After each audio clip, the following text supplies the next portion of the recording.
Well, you know, the sad thing is Opie and Anthony got another radio show. They wouldn't have known what... Why is that sad, Robin? Why she said something about... It's sad that we got another radio show? Why? Yeah, it's a lot sadder than me being in an attic putting tin in going, I used to be Anthony. now, I'd give them that would be sad. I was only a few months away from calling up the old Huntington Crescent Club and said, hey, I could be one of those old caddies I saw when I was caddying over there. I still remember what what the yardage is. You fucking hole. Is Opie and Anthony got another radio show. They wouldn't have known what to do with satellite coming to it first because you had not done it yet. Right. And now that you have shown... Okay, hold on. She's got to finish. I know. I'm building up to... I got to hear this. Holy shit, I got to hear this. She is the... Wait a minute. She is the luckiest broadcaster in radio. Am I getting... luckiest broadcaster in radio. Am I getting the feeling she's saying we've been here almost a year and a half and we haven't known what to do until Howard's come on? Yeah. Holy shit. Our body of work speaks for itself. That's all I'll say. We don't need to try to defend ourselves. Wow. We've had a great year in 3 months. Oh, welcome to the show, Patrice, by the way, you could have just come in, an hour. You could have slept a little late. And I want to apologize. I really want to go out on the sofa and take a nap. But I don't want to. We're almost done. I want to apologize for the racial epithets that were flinging through my mind 2 seconds ago, and it almost came out of my mouth. It almost came out of my mouth, the big one. Niglet was in there somewhere? It was the nuclear N-word. Almost popped out, followed by the C-word. My God. I swear to you, it was right at the tip of my tongue, and I held back. She's the luckiest person in broadcasting. She adds absolutely nothing to his stupid show. She was there in the beginning because it allowed Howard to talk about blacks and this and that and women a lot easier. But now that that shit doesn't matter anymore, she still gets to sit on that show. She's a big, fat, black-assed albatross. That's what you are. A big, fat, black marshmallow. Sit in your little booth. Sit in your dunking booth. Some people could call me that. And chime it. But you're charming. Sit in your dunking booth and read the headlines. That's your job. That's your job. Chime in. Reiterate what Howie says with a little chuckle. The sad thing is Opie and Anthony got another radio show.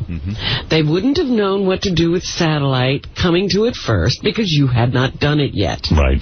And now that you have shown them how to generate publicity and do all, they just show up to try to grab some of it. Yeah, it's sad. And what are you talking about? That didn't even really make sense. What is she fucking talking about?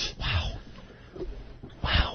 I just hope that the people hear the dishonesty in this stupid radio show. That's all. That's arrogance. That's why we go off on these little tangents and go after these people, because they're so fucking dishonest. When we signed with XM, we got all the headlines. Trust me. Yeah. We got all the headlines. Don't worry so much about us, you fucking hole. We had national interviews on all the hot shows. We were in every fucking magazine. We were on the front page of a bunch of newspapers. We got it all as well. Yeah, don't worry about it. For you to say that, we had to wait for, Howard to make his announcement and so he can show us how it's done is such bullshit. We sat here over a year. Over a year, we sat here, me and Opie, shaking, going, I can't... When will Howie be on, Opie, to show us? And we continue to generate our own headlines and our own stories in the newspapers. Yeah, don't worry about the way we get publicity. Matter of fact, we're doing an interview for the Daily News tomorrow, a big feature. Don't worry about it. Tomorrow. Little paper in here in New York City called the Daily News. Thank you very much. A big, huge feature. We're doing that tomorrow. And if you look at our career from day one, I think we know how to get publicity. They're just fucking dishonest. Yeah. Just babbling assholes. It's sad. And what's even sadder is terrestrial radio's reaction to me leaving. All this carrying on just makes me bigger and bigger. I'm telling you, your plan is to make me bigger. We've got momentum. We've got something going on. You actually have a plan about you, and there's nobody else mentioned. You know, we have to get on this show or that show. No, you have a plan to roll out information when it's good for you. The whole speaks again, and I just throw my arms up and go, what? All I hear is Charlie Brown's teacher. Wah. That's right, Robin. Well, that's exactly my point than what I was saying.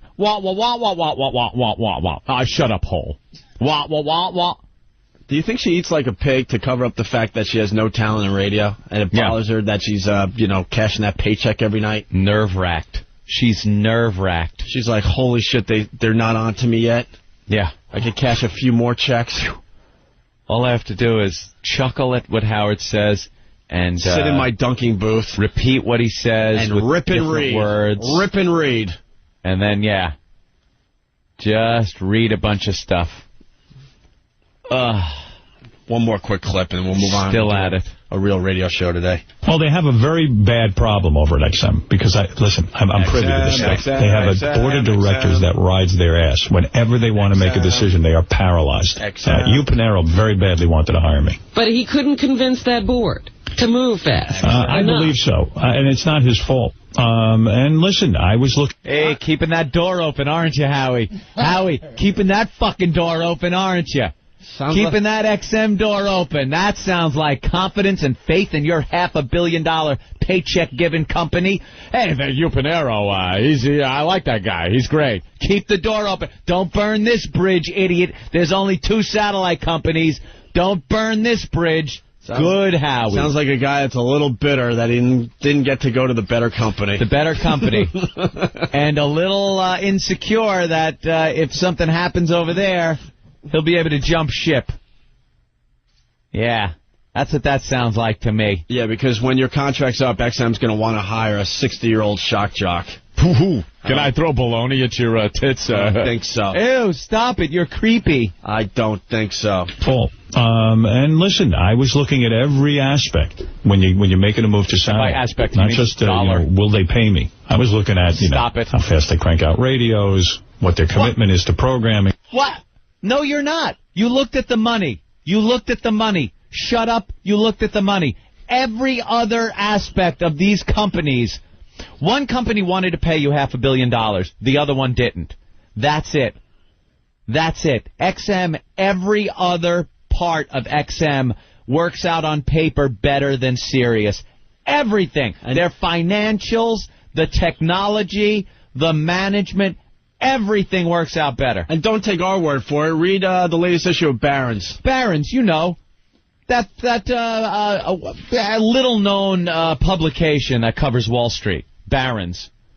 You idiot. The guy is a lying sack of cunt. That's what you are. Wait, you lie. Wait, I got to dump out of that. We got to censor dump ourselves. out. We better censor that. We're over the line here. We don't have channel blocking, so we better make believe that we have responsibility here at our company.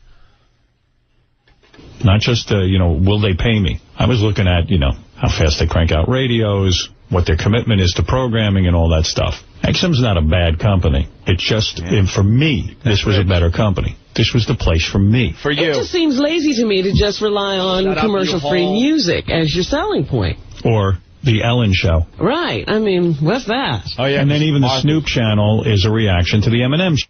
What an asshole. They're trying to knock us down because we have Ellen DeGeneres and Snoop. They have Martha Stewart and Eminem. And it's called Variety. And Eminem doesn't even do anything.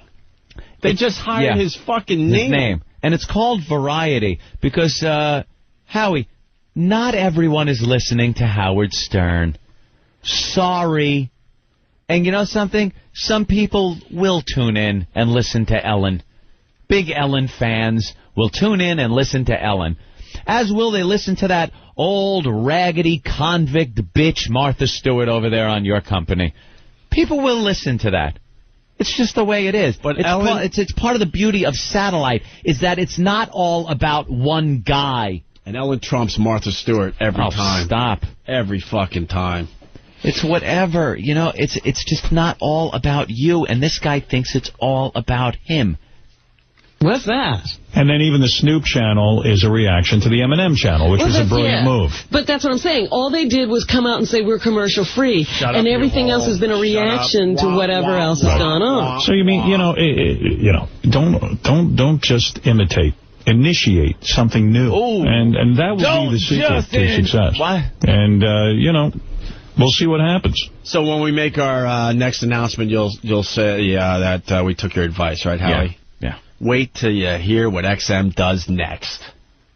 Wait till you hear what XM does next. Wait till you hear what XM does next. There it was, your dose of insincerity, dishonesty, lying, with a little fat black-ass hole thrown in for measure. Mm-hmm. It's just getting larger and larger and larger. You are getting so fucking fat. Oh!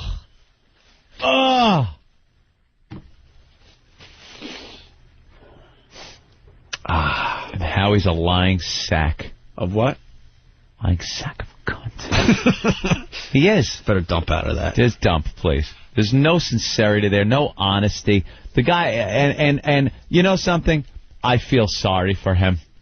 Because he's not even being honest with himself. I sincerely think he believes all this shit to make himself feel better so he can sleep at night. And he's not even talking to 10% of his old audience. Nope. Not even 10% of his old audience. Nope. And they'll have another pretty good quarter, and then what? And then what? Wah, wah, wah, wah. And then what? Oh, I'm sorry. Ooh. And then everyone starts looking at you going, we're paying you this much for what? For what? I like the way the whole tried to twist the fact that even though we were here over a year on satellite radio, over a year before Howard hit satellite, that somehow even our satellite show is ripping him off. Right. How the hell do you spin? It's amazing, isn't it? How do you spin that one? It's amazing. They have a time machine, Robin. They took it to the future. And a little secret. Listen to my show. And a little secret about our contract. Unfortunately, we're on a year-to-year basis. Mm-hmm. So if we were not successful once again in our first year, XM would have easily said goodbye. Boot. Save the money, spend it on something else. The boot. They would have absolutely given us the boot. The threat of the boot is there. We have to perform. We need to perform. We need to please the audience. That's right. We don't have that cushy contract. They were scared shitless hiring us. Who wouldn't be? That's why in all our interviews... In a church. That's why... assholes. That's why in all our interviews we talk about how we still have passion to do this. Right. And, Howard's become lazy, which is just a fact. We have passion to eat. That's right. That's the real passion. That's the passion. Food and shelter. That's our motivation. They pretty much tell us every Friday if they're going to pick up the next week of our contract. Right. So we call that passion. That's passion. Not as, am I going to be able to afford fuel for the helicopter out to the Hamptons that weekend? Right. That isn't passion. But we like to spin it and call it passion. My passion is, in a year, am I going to have a couch with duct tape on the arm again? The fact is, we have no choice. We have to put on a great radio show every fucking day. Every day. It's the passion to eat. We can't rest one day at this new job. They can fire us tomorrow. And not have a problem with it. And we'll just be a blink, blink in the satellite radio. That's it. Business. That's what our passion is. But thank the good Lord, we're doing just fine over here. Thank you very much. All right, we're going to start our radio show next. Patrice O'Neill is here, and we couldn't be happier. We got lots to talk about today. Just walked in the door, Patrice. Slept a little late. What's been going on? Nothing. Just talking about cool. I'm sorry, other radio shows, things like that. Nothing you'd want to get involved in.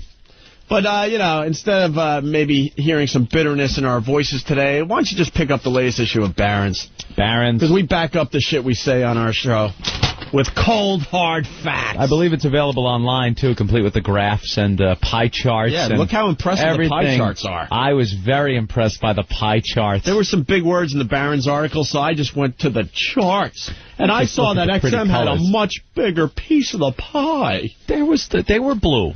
They were colored blue, and then I think the Sirius was the red, and the blue was bigger. The blue was bigger, and it had a dollop of whipped cream on top. All right, a couple of radio teases, because we love radio teases. I got a couple. Ann had a moment watching Web Junk 20, Patrice O'Neill's new show on VH1. Love the show. Don't even say. I'm not just kissing ass over here. I love the show. Don't even say what happened. You're very funny on there. It's just like the video clips are what they are. I've seen some of them online, but Patrice's comments are very funny. That's right, and we'll get into what happened as Anthony was watching Web Junk 20. Yes.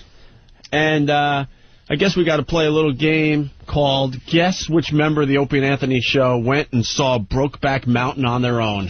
Oh, yeah, this is difficult. Guess which member went and saw Brokeback Mountain. Actually went to the movie theater and said, I am going to see that movie. Brokeback, the faggot cowboy movie. That's the one I want to see. Excuse me, sir. 1 ticket to the faggot cowboy movie? Thank you. No, I don't want to give to the children. No, I don't want to see Munich. No, I don't want to see Scarlett Johansson and Match Point. Don't hand me 18 advertisements I have to throw away, too. I need 1 ticket to the faggot cowboy movie. When I go to the movies, they give you the ticket, and then they give you, like, I don't know, advertisements for the snack bar. Coupons. It's like, believe me, I'm walking up to it. Coupons. I know where it is. Right. I know it's available there. Right. It's not like, oh, I could get a Buick. Right. You know, it's a snack bar. Give me some Twizzlers. All right. We'll take a break, and we'll continue with some of these teases and some other things. Got to talk about Kobe scoring 81 points last night. Oh, and I hit my OnStar emergency button over the weekend. You did? Yes, I did. I'll talk about that. And after these words. And Howard's feeling very sorry for Aunt and I as we proceed to buy nice places of residence for ourselves. And I was shopping for a home in Manhattan over the weekend and had Were you house shopping? Had something a little crazy happen to me as well. Look at all these teases. These are just teasing. We are teasing. You're not supposed to tease on satellite. Didn't Howie teach you that? But Howie continues to feel sorry for us. By the way, Howard, we'll continue to be wherever you're at, under your fucking skin. Yep. He's trying to use reverse psychology with the whole I feel sorry for these guys. No, we know it gets to you. We know it's easy to get under your skin, and we will continue. Our pests will continue to do Not as easier as it used to be to get under his skin, because it's a little tighter now than it was. A little tighter now, right, because that's what you want in your shock jock, a facelift. That's just brilliant. Didn't he used to who was it he used to goof on? Scott Shannon. Holy shit, pull the audio of that one, kids.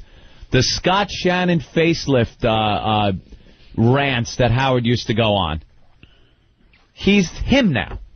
What sets him apart from what he was goofing on about Scott Shannon, that Scott Shannon went in and got a facelift? Yeah, I got a facelift. What do you think? I remember listening to that. We know for a fact he has a new nose, a new neck. It was told to us. We can't confirm. Get a new show! We can't confirm this, but he adds hair all the fucking time. Yeah. And he pretty much has to go to a parlor to get his hair done. Ha ha ha, Howard. No, Chia Pet? Yeah. That was good. Stink. Feel sorry for me. All right, we'll end this segment with Howard Stern talking about the #1 satellite radio company in America. Program, Patrice O'Neill in studio today. Good morning. We have lots to do on the program today. I guess we're doing a 3-hour show today, technically. Sorry about that. But we have to go down that road from time to time. You got to bear with us. Some things must be pointed out, collected, and then pointed out, that's all. Because this fucking asshole is not going to be walking over us, ever. Nope. We've been fighting the battle for many years, and we've been very successful. Very successful. Remind me, we got to talk about Cindy Adams, that pig in the New York Post. Oh. She went to Scores as a cocktail waitress wearing a wacky wig, thinking she's, I don't know, some kind of hipster. And then has all sorts of comments about the strip club. And her humor is just unbelievable. It's just the best humor I've ever read in a newspaper. Always funny and cutting edge. Couple things, some business. My brother's restaurant will be opening within a week, it looks like. Really? Yes. 400 New York Avenue in Huntington. F.H. Riley's. Is that what it's going to be called? F.H. Riley's, yes. Nice. Go ahead. Why are you making fun of the name? No, I want to go to the grand opening and order my fucking roast beef and potatoes, my boiled cabbage stew at the fucking F.H. Riley's and shit. Fuck, man, you know, we're not Irish, but we'll fucking jump on the Irish bandwagon. Oh, why not? Why not? That's the type of names that do well in the old bar and restaurant business. That's true. Actually, F.H. is the initials of my late great dad, Fred Hughes. And Riley's the name of one of my nieces. So there you go. Oh. F.H. Riley's. F.H. Riley's. 400 New York Avenue in Huntington. We're going to be open for business any day. That sounds like a fun place. It actually is going to be a lot of fun. I like the name. F.H. You want to go down to Riley's? Well, after the explanation of the name, it's like you can't even joke no more. Oh, you can joke. Thanks a lot, Opie, for fucking it. It's my dad and my niece. It's like, thank you, beloved family members. I can't even, like, trash it now. Yes, you can. You can do whatever you want. Dude, trust me. I would. If you want to trash. Looking for big business on St. Patty's Day, I guess, huh? Yeah, definitely. Got to get open before that with a name like F.H. Riley. Fuck, you got to be open on St. Patty's Day. Yeah, we need to pay some bills, so we got to be You should open just on St. Patty's Day. You should just change it. Then, like, Cinco de Mayo, it's Jose's. Right. You just have a rotating sign for every occasion. F.H. Jose's. And for Black History Month, I don't know. What memorabilia is going to be on the wall? We'll do some fucking snowshoes and a couple of... Yeah, what do you got planned for the decor? I think there may be a picture or two of you and I. Oh! There may be a little Opie and Anthony section. The celebrity signing section. Yeah. We're going to turn into the place to hang if you're like a pest of this radio show. Absolutely. That's good. And we'll be there... Well, I'll be there very often. Can I make a bet on the first drunk that's thrown out of there and not allowed back? Yeah.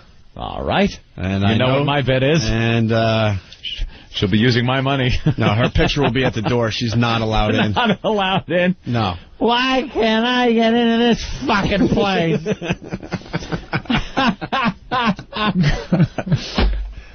Well, have a little 6-piece Riley fingers. Some. Oh yeah. No, my brother's an amazing chef. He's been doing it his whole life. What's the cuisine?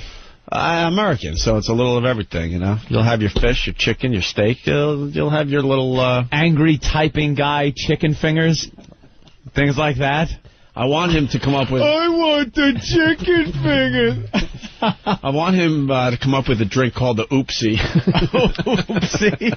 Dude, that was making me laugh all weekend long. We were doing the Oopsie. Oopsie. We were begging girls, because we were just hanging out at the restaurant, like, all night Saturday and stuff, and we're just begging, like, girls to give us the Oopsie. Yeah, little lean. Little lean, and something pops out. The old Oopsie. Oopsie. So that's exciting news. So I think within a week we'll be open for some biz. And then my other brother, I got lots of brothers, he decided to join MySpace. And he made you one of his top 8. He's basically trying to get a lot of friends. You know what? I will put him on my top 8, even though I have, well, I can't put him on this month. I did switch. I have a completely African-American top 8 that I'm going into Black History Month with. Did Patrice get to approve this? I don't know. I've heard from a lot of brothers. They're a little upset because some of them are fake, and one of them is a cartoon character. Because that's all I could find. Put one of the guys from the Boondocks on there? Yeah, I have... wait, okay, I got you. You got... this is Anthony's top 8 on MySpace. I got some gangbanger up there as the first guy. Yeah, you got a guy called Buffalo Soldier. Yeah. He's a gangbanger with a pink wig. Yeah, and he's got like a gun or something. I don't know what's going on. Is that an AK? Yeah, I think so. And then you got some girl named Jackie. Jackie was a pretty attractive African woman, so I popped her up on there. Is she a listener to the show? Yeah. Very good. Then, Mr. T. He's got Mr. T. I don't think it's really Mr. T, but he's black, so I put him up there. All right. And then next is, who's that? Mike Tyson, but you don't say Mike Tyson, you say Rapist from Brooklyn. Yeah, his name is Rapist from Brooklyn, and he's a listener of the show, and he uses Mike Tyson's picture, and his name is Rapist from Brooklyn. I gotcha. Yeah. And then you got Ray. Who is, I guess that's Barry White's picture? Barry White's picture. Yeah. Then you got Blanket, who uses Dave Chappelle's picture. Yeah. Then you got Julian. Who's that? I don't know. I was really searching. Dude, I have 11,000 friends on MySpace, and it was a chore to find 8 black people. Just like the neighborhood you live in. Fucking despicable, man. It is the same demographic breakdown as my neighborhood. Oh, Ray the intern? Okay. And then Purnell, who uses the black dude from Family Guy. Yeah. What's his name in Family Guy? What? Cleveland. Oh, yeah, Cleveland. Who was a cartoon character. Yeah. Black guy. And that's pretty much so you can't all I could do. And all of my comments that came in is like, hey, Anthony, love the Schwoogie Top 8. When am I going to make it in? I can't wait till Black History Month is over so I could be in your top 8. A lot of people are very unappreciative. It's the amazing. fact that I'm supporting. Jesus, one fucking month can you have a fucking bunch of black people? One month. That's all I'm trying to do. The rest of the 11 it's all white hour, and it's like fucking like just 1 month. Just put a couple of black people. Trying to show a little support. Yeah. Okay, there's a little contradiction there because my favorite music artist, I only have one, and it's Prussian Blue. Prussian Blue. Those 2 adorable little girls that sing racist white supremacist songs. The Nazi girls. The Nazi girls. You ever see them? Never heard of them. Prussian Blue. They are the cutest thing this side of a puggle. They are adorable. And they wear little shirts with smiley faces, but the smiley face has a little Hitler mustache. How cute is that? And they sing songs about keeping the white race strong and how they don't want blacks in the neighborhood. They're like 12 years old. Oh, precious. They are cute as bug's ears, if I could use that. Like? I think they're called preteens. They're little blondes. They look like little Olsen twin kind of. Right. They're tweens, Opie. I'm sorry, tweens. Tweens. Just the cutest little things. They get pregnant. They get pregnant by black Jews. Black Jews. Black Jews. Fucking little assholes. So, my brother, proving that MySpace is a great thing for people that don't have friends in real life, has started his own MySpace account. You on MySpace? Fuck no, I hate MySpace. People keep asking. I have real friends. A few, anyway. Real friends. I don't want to do. You should have heard the conversation we had on the phone last night. 11,000 friends. Yeah, Patrice and I. Horrendous. Patrice and I decided to take our little thing to the next level. You were trying to make friends. See if there's a friendship thing happening. Don't ever call me again. That's all I gotta say. We are radio friends. Wait a minute. You started sick. You started by leaving a very awkward message that I still have on my phone, inviting me to the Knick game. Yeah, and no, I didn't leave it. I texted because this cocksucker doesn't call you back. So, and then when he calls, you can tell it's a time where you should be very excited that he called. Like, like it should be a drum roll right before the call. Like, it's Opie calling you. You better pick up motherfucking right now. Yeah. So we talking. I invited him to the basketball game. We had an extra ticket front row. I know Opie likes fucking I love sports. Basketball. So it was like, you know, text message, nothing. So he does an excuse that I do, which I respect. No, it's not an excuse. I swear to God, dude, I would... No, well, not an excuse, but like I know you're having fun for the radio. Like I would have went to the... No! Dude, I would have went to the Knick game, no problem. I would have dropped everything. His text? That's the context. All his emotion, the context is... I didn't get back to you in Not time. even a fucking fucks no, nothing. Just no. Yeah, that's where I'm Can't wrong. go. But there was no excuse. Did you get the text and go, click? I had a little birthday party on Long Island for a 6-year-old I had to go to. My niece. Jamie's birthday. That would leave you more time to text than being at any other event. Wait, here's the thing. I do the same shitty shit to people. Everyone does. My message on my outgoing message is, listen, dude, your message good luck. Good luck. Leave a message and cross your fingers. Because I know I'm a hunk of shit. That's no big deal. So you got to take your own medicine. So maybe we could be friends. Oh, my God. As I look at a 516 number, 516. Oh, you know, fuck you want. We had small talk on the phone last night. I think it went okay. It was very awkward. As small talk goes. Because we decided to take it to the next level. You know, we're all getting along with Patrice. So now, like, he invited me to the Knick game. I called him back last night. A little small talk. Yeah. I think there's a potential friendship that's brewing. Did you have any mutual interests that you talked about? You can feel when it was... you know how you feel when it just died out, like, you know, like with the spaghetti strainer, that last bit of water that you drain off the spaghetti, you can feel that conversation just draining off the spaghetti, left. And it just was like, so then, hey man, I'm gonna watch Flavor. I'm like, not watching it, just, Oh, no, it didn't hit that wall. And then there was the awkward hang-up. It was just, I thought it was a good start, though. Take it easy, man. It was a good try. No, it's not even a try. I would like to be your friend, actually. I have a similar story. Bob Kelly tried to become my friend because he started doing the radio show, and I was at Starbucks with him and Jim Norton one day, and he's doing all that small talk bullshit.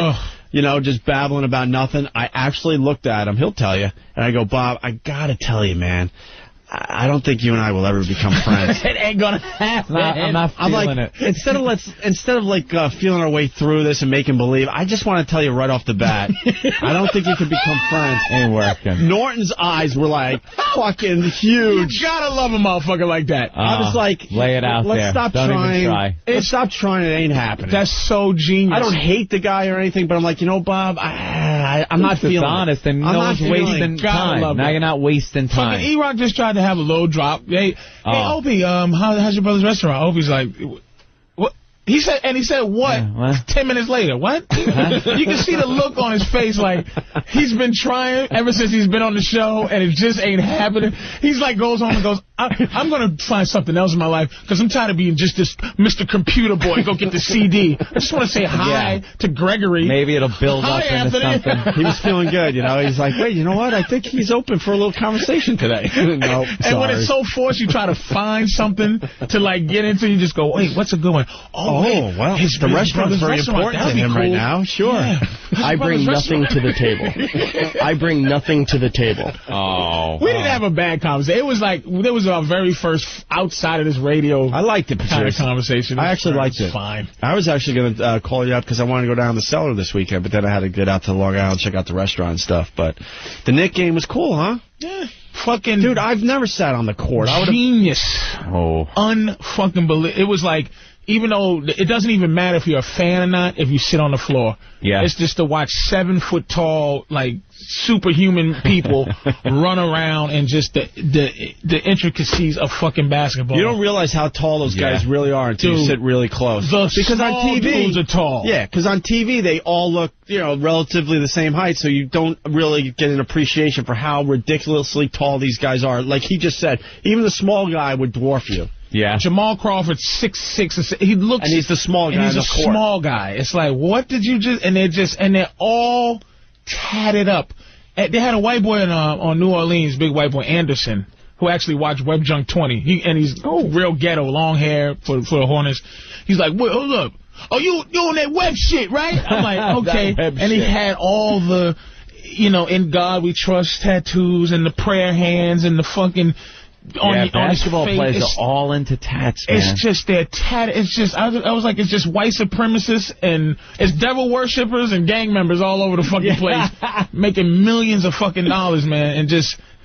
Then they'll talk to you on the court. You just go, hey, how's the family? Good, man, good. And just, all right, go do a play. It's so weird. Sitting on the floor is, like, amazing, man. That is really strange because no other sport does that, where you're so close. You're right there, you know? I'm going to invite you next time, dude. Next time we get tickets, I'm going to call you again. I'm going to invite you. No, you'll see. I'll drop everything. Because you'll love that shit. I couldn't drop the old 6-year-old birthday party. They don't understand that shit. Because you seem like a guy that wouldn't go to 6-year-old ain't even going to know. See, that's where it's confusing. I got some things I know I can't blow off. Kids don't understand that shit. We got a very close family. You buy him something. Huh? You buy him something. I bought her a gift card. She just threw it, like, behind the couch. A gift card for a 6-year-old? Toys R Us. It's all about the gift cards. Don't you know? You'll enjoy it, man. Don't you know? For adults, kids are easy. You get them a toy. Hey, speaking of basketball, Kobe Bryant, 81 points last night. Holy crap. Second highest scoring total behind Wilt Chamberlain's famous 100. 81 fucking points. Dude, that is just... And barely got any mention in the papers because, you know... Because, the football and everything else. What? Because what? Well, because, you know, he had issues. Nah, man, God bless him, he gets to... Like, he got in his trouble during, he can play his way out of it. Like, Juice killed somebody, like, during he couldn't, like, perform his way out of the murder. Right. He wasn't a great enough actor. Like, if he was an Oscar-winning type of actor, like, if Denzel chopped his wife up, it'd be like, you know, I'm King Kong ain't got shit on me. It's like, God damn. Okay, all right, that motherfucker gets an Oscar. Right. But fucking, like, Kobe will get this out of your head with 81 points. Just showing his talent. Dude, fucking, not totally, brutal, dude. Like, if O.J. could have, you know, Heisman trophied his way. Or Buffalo Bill 2,000 yard his way out of the murder. He would have overlooked the murder rap. Absolutely, man. Still, no, I know what's going to take, though. He's got to bring another title to the Lakers, and then all is forgiven. All's forgiven, man. All is forgiven. If O.J. was able to do that Heisman thing all the way to the Super Bowl, all is forgiven. Yeah. That's just how it is in sports. They don't give a shit. 81 points. People don't understand. And he just dropped like 60, 62. They took him out in the third quarter or something. And they was like, man, Kobe could have scored 70, man. He should have let. And this motherfucker scored 81 points. He scored 55 in the second half. Oh, my. And what the hell is those other 4 idiots just doing? As a motherfucker who gets the same check, like, I know, okay, you guys are the motherfuckers on the show, so I'm visiting. But it's like, from time to time, I'll just go, hey, how you doing? You know, I know Opie will drop 40, you'll drop 40, and I'll just go, let me get a... No, you dropped... Give it to me down low for just a second, motherfucker. Dude, you dropped the 81 last week on this show. You had some fucking game last week. Unfortunately, some of his bits affected me. I was walking through the mall yesterday, and in my head, I got, you know, it's raining things, hallelujah, it's raining stuff, and I'm whistling it. Obviously, the people don't know I'm whistling it's raining things and stuff, so I just look like some faggot whistling It's Raining Men through the mall. I watched that thing, too, by the way. It's raining stuff? Oh, the fucking video. And I showed it to my girl, and she just... Yeah, that's on OpieandFZ.com. My girl thinks I'm gay anyways. Kind of walking down the sidewalk. It's really funny. It really did have me laughing, man. Fucking video. And it's so easy. Bam, it's raining things. It's raining. And I'm just clicking down the street. The washing machine's falling on you. Oh, so bring this back. So my brother has a MySpace account. That's where this started with the phone thing.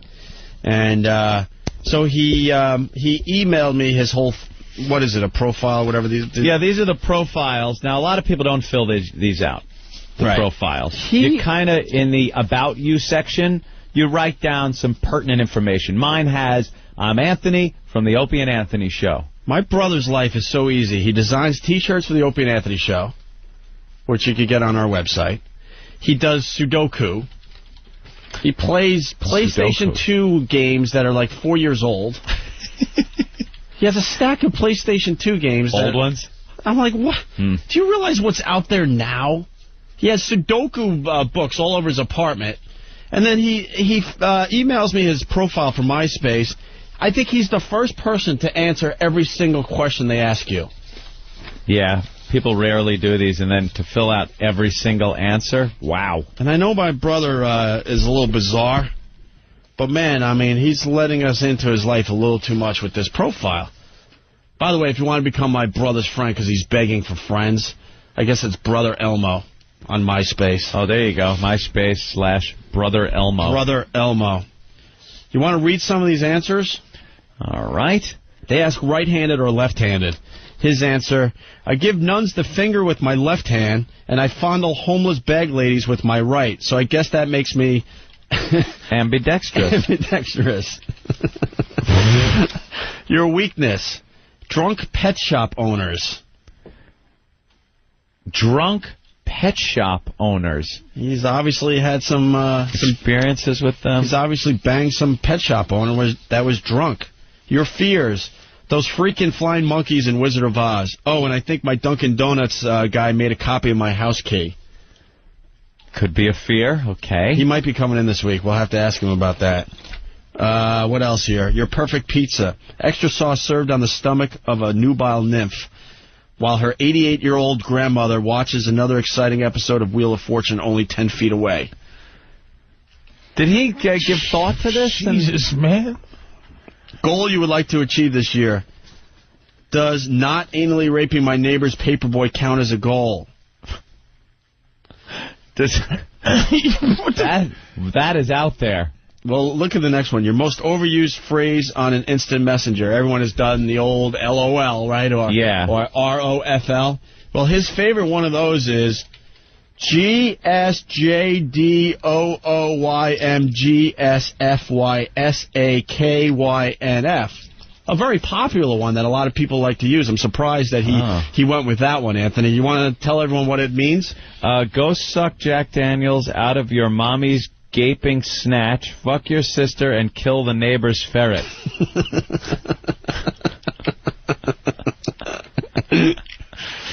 This is scaring me. Thoughts first waking up. Oh, crap. Jessica Alba isn't really here. It was only a dream. Oh, and where did this huge blood stain come from?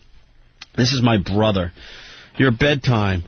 When my 7-year-old neighbor shuts off his light. That'll change once my night vision goggles come in. They're on back order. Okay. Look. This is 3 pages long, That's right? What I'm telling you. This guy 3 needs pages long. He needs to get out of his fucking house. Within the first half of the first page, there's 2 ped jokes. Ped jokes, and there's a lot of hooker jokes in here, too. Yeah. But I don't know if they're jokes. That's what I'm getting at. Uh-oh. Here. Lipton iced tea or Nest tea? I'd rather drink a tepid bowl of emu throw-up with a wedge of lemon, of course. It's the only way it's served. Do you shower daily? Yes. There's an abandoned YMCA up the road. The street urchin Chet Fresh provides me with the necessary toiletries and insightful conversation. Have you been in love? Ugh. I guess a girlie wrote these questions. A better question would be, have you ever buried the dismembered body of a hooker near the Jersey Turnpike? Do you want to go to college? Not again. I have a recurring dream that they discover all of my college tests were taken with a number 3 pencil, not a number 2, and I have to go start all over again. At least when I'm crying, Jessica Alba is there to comfort me. It just goes on and on. Is there any other ones worth reading? Good. Do you believe in yourself? Absolutely, but the children of the world don't. My legend of a jolly, gift-stealing, baboon-riding Elmo man who appears in children's bedrooms in the dead of night has yet to take root in our ever-cynical society. Do you get motion sickness? If the hoodoo girl flies past the table too fast, I've been known to swoon. In the past month, have you gone on a date? Does prison rape count? In the past month, have you been on... And then he finishes it with saying, been on top of a mound of dirt with a woman of questionable moral fiber 2 feet below. Another buried dead girl joke. In the past month, have you eaten sushi? My own special recipe, I find a sea robin that's been languishing on the beach in the hot midsummer sun for a good 2 weeks or so. Add a little oil and saute it over rice before I give it to the hooker. It's funny because, come on, who wants that as a last meal?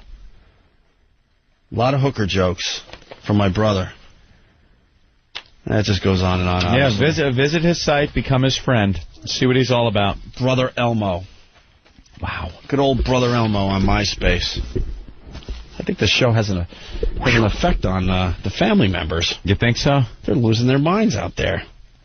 Someone is saying Jimmy's much worse. Is Jimmy's a lot worse than that? But it's Jimmy. Let's go to Kevin on Long Island. Kevin. Hey, what's going on, guys? Hey. I just want to say, it looks like he's been reading Norton's page too much, because Norton filled out one of the surveys, and he's got some great answers, but Brother Elmo was taking a stab at it and just didn't succeed. Well, I'm not saying it's, like, brilliant. It's a little twisted and disturbing when it's your brother. Right, but I don't think he's serious. I don't think he's serious. Oh, you don't know my brother. All right, thank you, Kevin. Yeah, okay, guys. All right. All right, we're going to take a break. We got to talk about Brokeback Mountain. One of the Opie and Anthony show members went and saw the movie on their own. See, we were planning a stupid field trip. Mm-hmm. And this person said, fuck the field trip. I can't wait that long. I need to see the movie now. And went over the weekend. This Jimmy is the first 3. Name, Jim the Carrier Norton. Birthday, every day, LOLOLOLOL. Birthplace, mom's cunt. He did not write that. He did. Current location, closer to the grammar school than allowed by law. Eye color, bloody stool brown.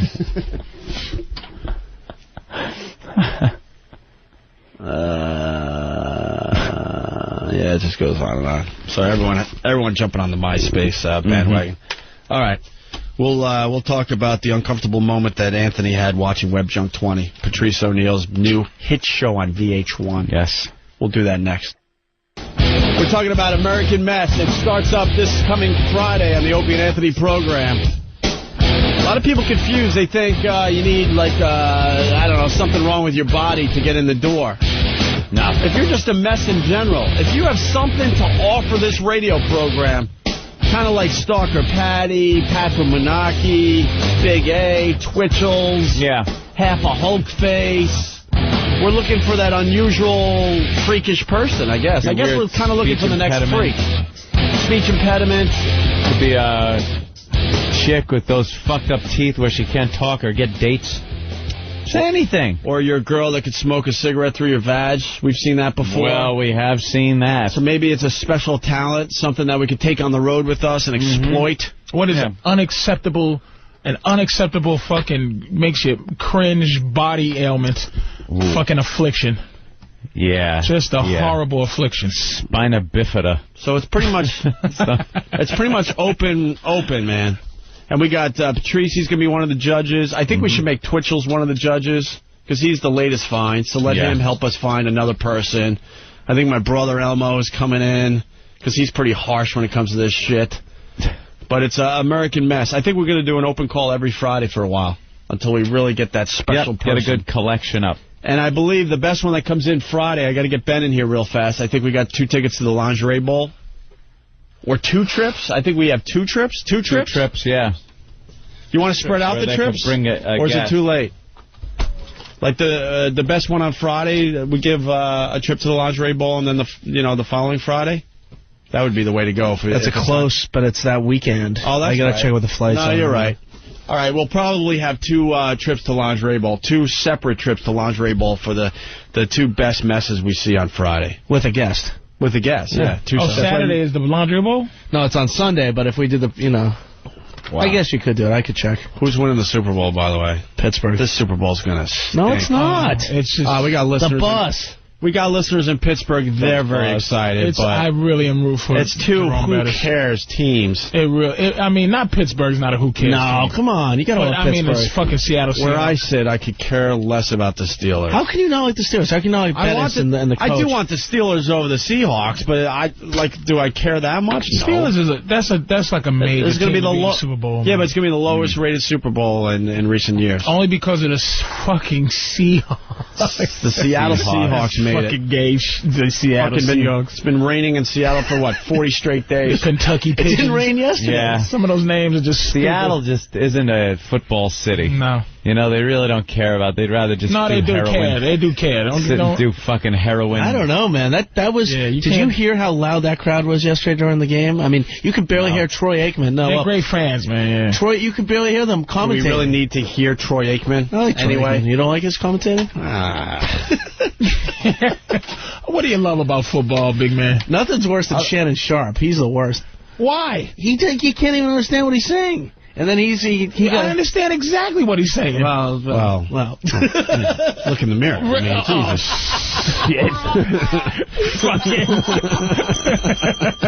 I'm having trouble understanding Boomer Esiason. He's speaking too white. Let's see. Great. Fantastic. What did he say? Phone? Isn't it Phone Tuesday? Fucking dick. I like you, though. You fight back well. It's cute how you fight back. Phone Tuesday. You should say Phone Tuesday like Shannon. What's been going on out in this football? Oh, man. What I like about football, and Than helped me out today, we have sideline reporters. That's what I like. These stupid broads on the sideline. I like saying dumb shit. I like the cameras. And that's funny how you say plural. It's amazing how they all just kind of snuck in there, these bitches. Yeah.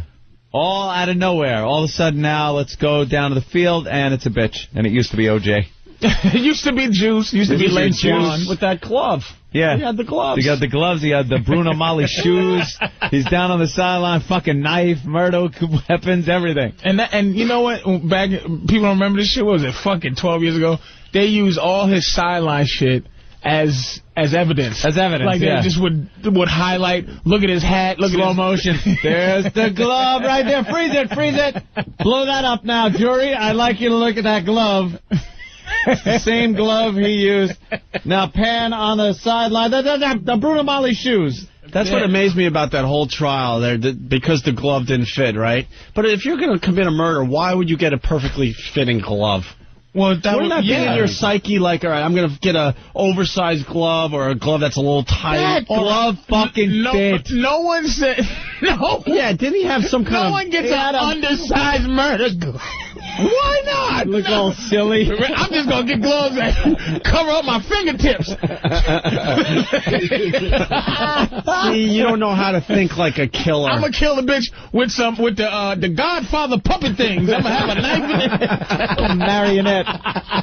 You don't know how to think like a killer. That glove fit fine. He had that fucking plastic glove over it first. So that the blood or something. So he had a surgical glove on, and then they're trying to pull it on, and he's making an arthritis claw as they're trying to pull it on. That was that was more acting than he did in the Naked Gun movie. I don't think it was. You know, he put it on and made that face like, oh shit. And he's looking and he's going, it don't fit. He was pointing at his own hand with the glove on it and making the look.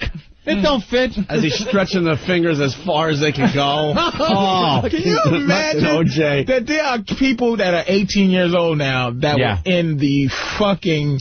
in preschool, when that shit started, when that happened, and they don't even know why their parents and their uncles and people still, to this day, are thinking about fucking juice. How does that fucking happen? How is juice? It's 12 years later. We went from woman sideline things to a complete glove explanation with the claw and the fucking and the passion. How did this happen? Still, to this day, we talk about the second Johnny Cochran came up with, hey, if it doesn't fit, you must have quit.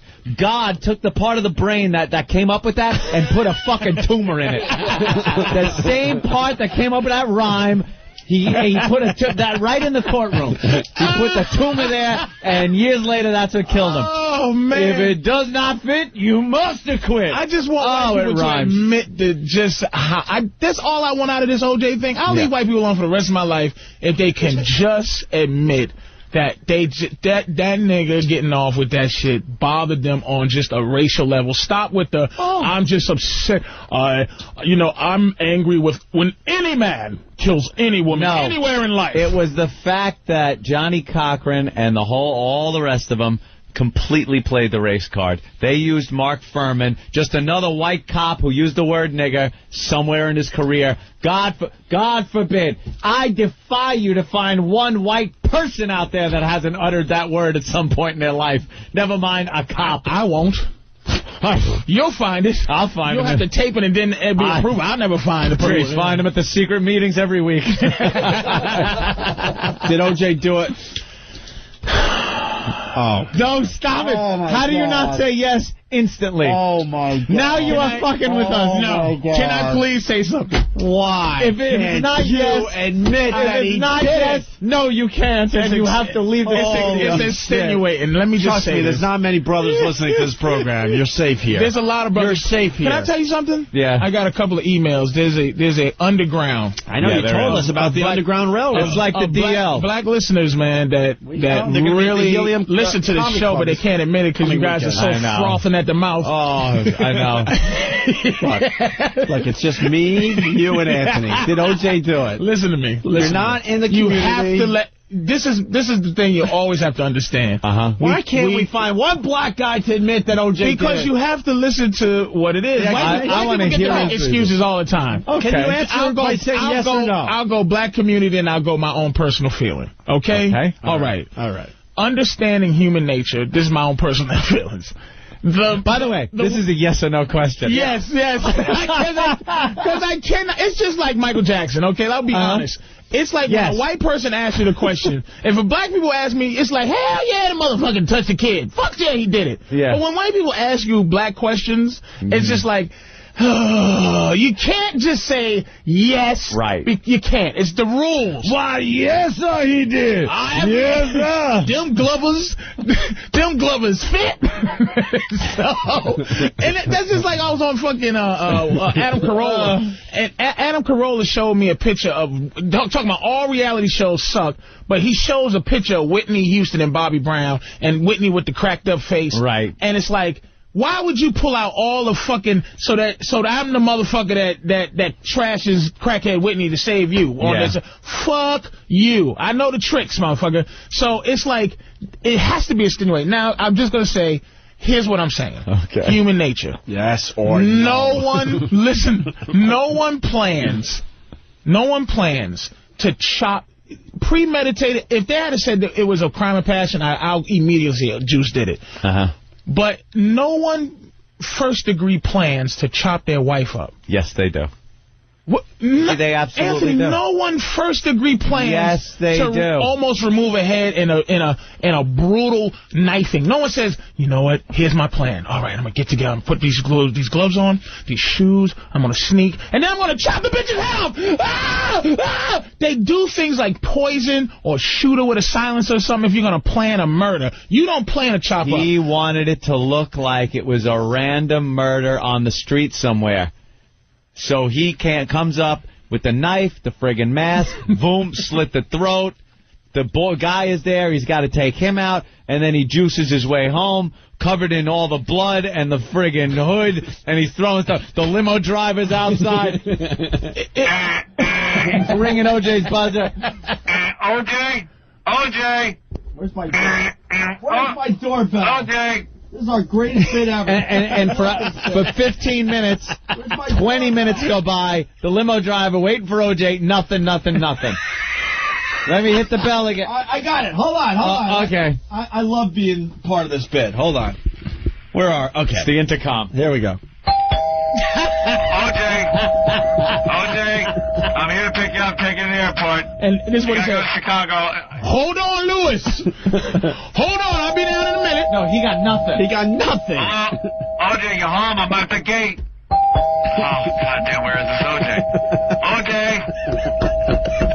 OJ, you're late now. I'm here with the limo. We're here to pick you up.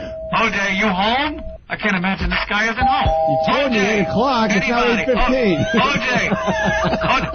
And then, what the fuck? What was that? I just saw something kind of run by. This dark figure ran by. That's weird. That's weird. OJ. Yeah. I'll be on the minute. I was just tipping golf balls. I answered the door like that for FedEx. Jesus Christ. This motherfucker. I just think it was too violent for him to have did it and get away with it. It was this bunch of people you don't get away with crimes that all of a sudden was sitting around drinking a few beers and going, let's frame OJ. No, I think it was easy enough. Really, this may be shocking. I'm not positively, just from gut feeling, I'm not positively sure that Scott Peterson killed his wife. So just to let you know it's not a racial thing, right. I'm not positively sure of that. I will say Scott Peterson so absolutely killed his wife. I am white. That guy left all kinds of forensic evidence, as did OJ. The jury was too fucking stupid to realize that evidence pointed to OJ. Put it this way. He may have been guilty, or he may have done it, but it was not reasonable doubt. And here's the thing about black folks. He did do it. On a cross thing, you understand this, and you heard it a million times, Opie. You heard it a million times. We don't give a fuck about OJ. It was just a slap in crackers' faces. That's all the trial was. Was like, thank you, a nigga got off. That's all it was. As a manager of this fine program, I'm going to the bullpen. Russ. All right. Oh, we lost my bullpen. God damn it. All right, I'll go to the lefty. Rob, the trucker. Black trucker. Rob. Oh, shit. Did OJ kill her? glad O.J. killed that bitch, man. All right, thank you. End of discussion. Thank you. How to bring in the lefty. Oh, stop. Thank you. How to bring in the lefty. He's a trucker. He just murdered somebody just now. He don't count. Truckers don't count. They kill motherfuckers all day. I'm going to... They want some of the pressure off them. All day. These niggas. All right, that was the setup, man. Now I'm going to the closer. Sarge, South Carolina. Black guy, yes. Yeah, the evidence was overwhelming against him until they heard the Furman nigger interview. Yeah, when they pulled out the Furman nigger interview, as they called it, where he was on there and he uses the word, it was over. All of a sudden, it goes from that to, well, if he used the word, he obviously framed him for murder. Whose fault is that? Whose is it? Okay, if you're up for murder, okay, do you not, and you're trying to get off, and you're trying to get off, do you not want every horseshit, whatever excuse to get you off? You're right, Patrice. Exactly. You are right. You know what? You know something? You're right. And as a black guy, O.J., and as a black attorney, Johnny Cochran, to play that race card is just beautiful. Yes. Because then, when it really is happening, and there is an innocent black guy, and he steps out and says, look, I was framed, or I'm playing the race card, we all turn and go, you're so full of shit, because look what O.J. used it. They use it all the time. Anthony, did you didn't do that before, Juice? That hurt. That's not a fucking precedent. That hurt because black guys have been going to jail for shit they didn't do forever. And not jail. They've been getting hung from trees. What the fuck year is this?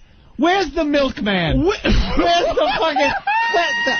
are we shopping at Gimbals? Miners are still dying. Miners are still dying. You're right. It's still miners. He makes a good point, Anthony. He makes a good point. I'm saying I don't give a shit either way, but I'm saying I can't... He was found, whatever the fuck you want to call it. Innocent. Not guilty. Not found innocent. He was found not guilty. But with all the crimes, right, why... This is I've never gotten this answer. I'll even say Juice did it if I can get this answer. Why have white people been... how come this has shaken... You had Michael Jackson, and you wouldn't even take him because you're still thinking about O.J. You don't want anyone else except for Juice. We accepted O.J. as one of our own. That's right. Just like Michael Jackson. We let one in, and he disappointed us. You let a lot in. You let Oprah in. O.J. was so non-threatening and so funny in the Naked Gun movies. And I would rent a Hertz car just because he told me to. I love that buffoon. And he was a good sport. He would put on the oversized afro for us. Big afro wig. For us. Oh, you fucking asshole. He used to do things for us. You still want to be my friend? Do you? I'll be coming in. Patrice, do me a favor. Put on this afro wig. We got a bit. Yeah. I got a cocktail party. Can you come over for a while? I just canceled all my other employment opportunities, Opie, to work on this radio show. And now you're going to do this to me? Wow. You know, you bring it up, but I don't really understand why it meant so much. Why it was so were white upsetting. people so... And won't admit...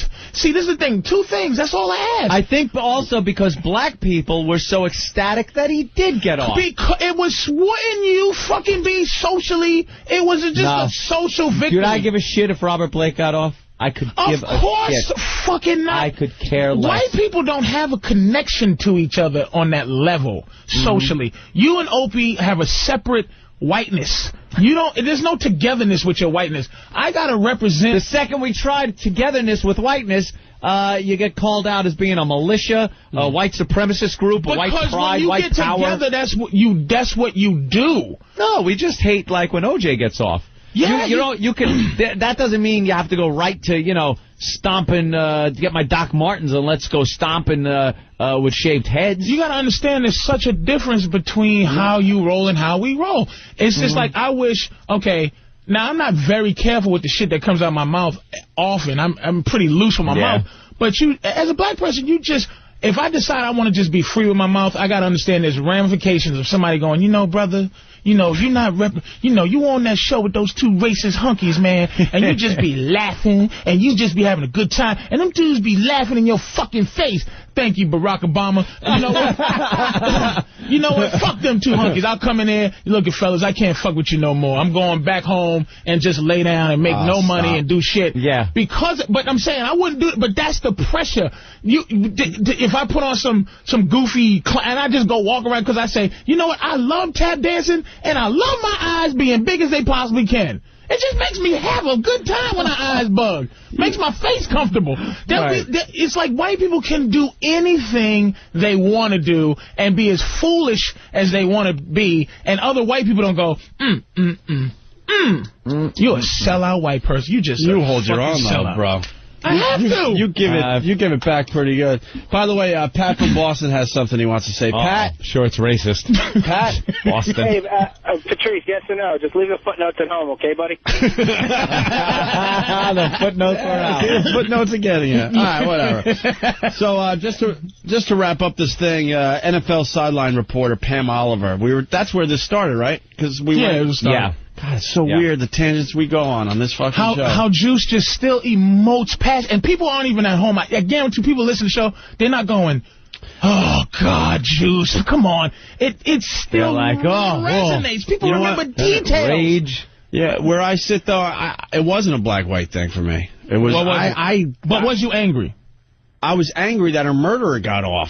I'm angry at the system. Why weren't you mad that the guy that owns Times Square dressed up like a woman and chopped up his fucking his neighbor, dude, and he got off? I was more angry at the black people being so excited that he got off. That's what made me more angry than him getting off. Did you understand what it was? Absolutely not. I saw it as you didn't understand. I saw it as hypocrisy. Black people we don't qualify to be called hypocrites, motherfucker. We can't. I see it as hypocrisy.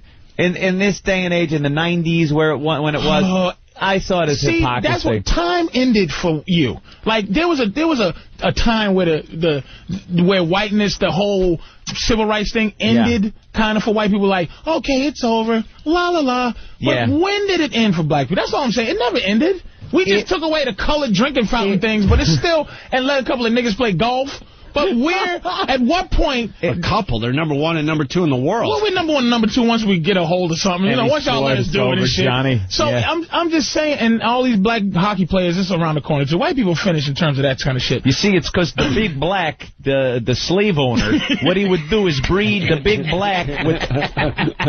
Godspeed there. It still goes on. It's just not... You're not able... The difference is you're not able, unless it's fun or context or a motherfucker on the phone calling, you're not able to just go, listen, nigga, you can't play this, you can't do that, you gotta drink. There's no overtness now. Now it's all underneath. You gotta. I'm not talking about Whitey all of a sudden getting in your way here. I'm talking about black people hurting themselves with supporting O.J. and being happy. It ruins the credibility when there is somebody that is unjustly imprisoned and black people get together to support this guy and we go, fuck you, O.J. We didn't support O.J. That's what you have to understand. There were parties in the streets. It wasn't about O.J. It could have been fucking Freddie Washington. We just like to see... One get off. Even if he did it. Even if he did it. See, and we have to go back because you don't have it so it's not so prominent because white boys ain't as prominent as they were on the racial scale anymore. But over all the years, man, where motherfuckers just went to jail for shit they didn't do and all that, to see a guy beat the system was our joy. And the fact that we can easily say that black people were mad at it was the upsetness of white people and the cheering of black people at the same fucking time. White people went, oh my, do you see faces? Oh my God. And I was one of them. Yeah, motherfucker, but we didn't go, yeah. And then you went, oh my God, how can you support him? You went, O.J. got off. And black people went, yeah, oh shit. The first thing we said was, oh shit, O.J. got off. We just said, oh, shit, Michael Jackson got off. Like you couldn't believe it. We couldn't believe it. And that's why we was happy. Oh, shit! O.J. got off! And white people immediately went, oh, my God. Doctors were dropping their scalpels. My mother worked in the hospital. She said, doctors went, oh, Jesus. Oh, my God, no. Nurses was dropping their trays. How could this happen? And she was the only black person in the room at the time. She didn't go, whoa, shit. OJ, oh, shit. It was just like, how could he get off? She waited until she got home. Until she got off. And me and my mother, we started dancing. Me and Opie were on the phone. We were on the phone with each other. I was watching on my TV. You were watching on yours. It was like, here it comes. We, the jury, Orenthal, James Simpson, not guilty. We both went like, first it was just silence. I remember dead silence, and then it was just, you gotta be shitting me. It was unbelievable. You gotta be shitting me. Now, did you say that because you saw black people celebrating, or you said that you was on the phone with Opie and that was your that was my initial reaction. Exactly. Before I saw any black people celebrating. Why was that your reaction? Because he was so fucking guilty and he got off.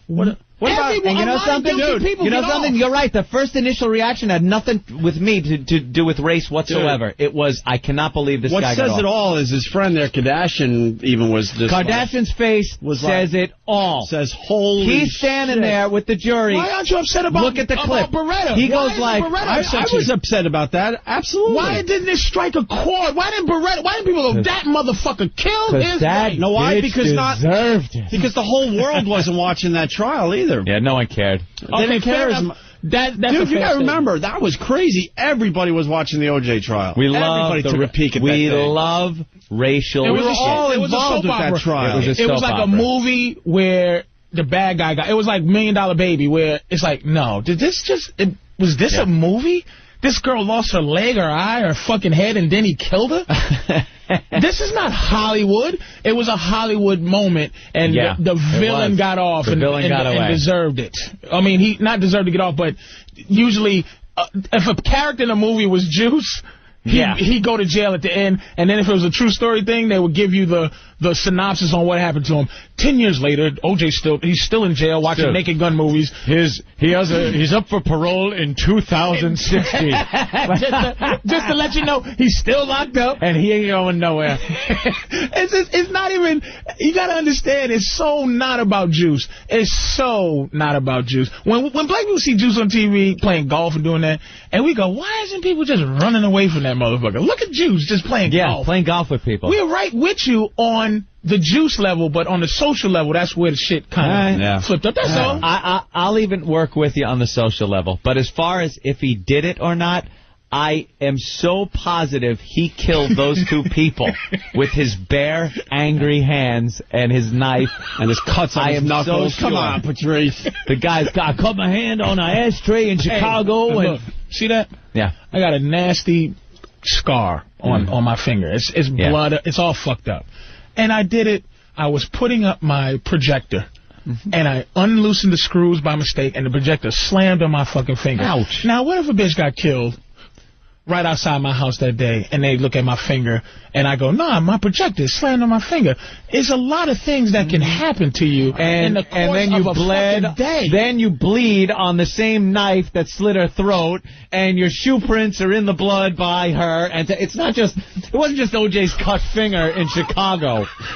And fucking... OJ! He's supposed to be home. OJ! What is that big OJ-looking guy running into the house by the side? Oh, he just banged into that air conditioner. That had to hurt. I wonder if anyone heard that. What's that big OJ guy? OJ! Hello, limo driver? Yeah, I'm home. Been home for hours. I'm just going to throw these clothes away and... All right, let's wrap up this. This is a 12-year thing. Yeah, Jesus Christ. It's amazing. Way to do a current event show. But it's just like... But Patrice makes a great point. People are still fucking on fire about that. It still really is a divisive thing for us. It never... No. White people ain't going to be right until something happens with this OJ situation. 12-year-old subject matter? Every phone line's lit. That's how angry everybody is. People are just still angry about Juice. Up next, we're going to talk about the 1969 Mets. Ooh. Can we trade? All right, you got to believe. Can we trade? Okay, let's get a trade going. What do you need? Let's trade two niggas for Juice. Like, who do you need? Who do you want?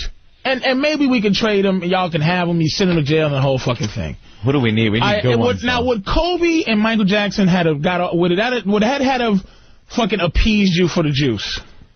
No. Appeased for juice. I don't think there's no appeasement for juice. That'll Kobe lucked out. If Kobe did luck out. I have no problem with what Kobe did. I think he pulled some chick up there and just... I think she was asking for it, and then... She wanted it. They could, realize she couldn't. He got a little rough. Maybe he's a little well hung. I don't blame her. I don't blame him. I just think it was, That's all about... She wanted some action and didn't realize that she couldn't take a soda can up her pussy. and he fucking Foster's Lager. I'm telling you right now, Kobe is packing. Yeah. Did some damage, and she said, holy crap, this is not what I was expecting. She was limping around her Colorado house. Yeah. Couldn't pee. Started feeling and her mother was like, are you okay? And she's like, she can't go, Mom, Kobe tore my pussy to shreds. Tore my ass up. Kobe's got a Foster's can in his hand. And that was it. Foster's can. Done. And she went, wait a minute, this is not what I was expecting. I absolutely believe that. I had no problem with what Kobe did. Yeah. No, you need somebody who really did something, got off the hook. There's no one. There's no Michael Jackson wouldn't have No one equals OJ. Even we all hate Michael Jackson. Yeah, Michael Jackson. There's just one that did it, huh? He did it. Damn. Michael Jackson sleeping with little boys, and he moves to some island where he could do it now all right. With impunity. We go to break with, well, we won't go to break, but we got to wrap up the OJ discussion with one of our favorite things, the OJ prank call thing. Love it. Can't take credit for this. This is a DJ named Kid Chris. Got a hold of OJ's phone number and just fucked with him, man. Yeah. Oh, Juice? Yeah. Yeah, what are you doing? Who's this? This is AC. Let's go kill somebody tonight. Bye. Juice? Yeah, hello. OJ. Who's this? It's Al Michaels. My wife's been acting like a real bitch. I was wondering if you could help me kill her. What do you say, champ? Do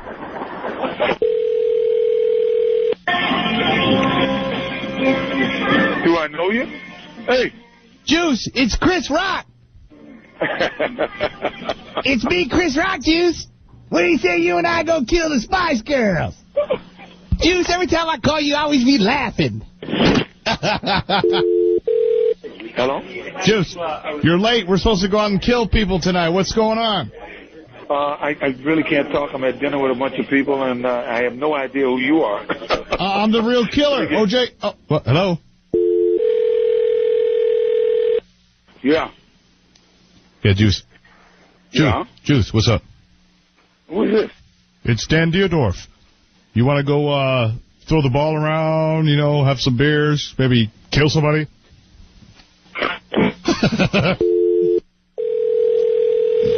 Yeah. Hi, OJ, it's Kato. Well, I want to go pick up some young girls and kill them? We can hold them underwater or something. How'd it go? Can I move in with you?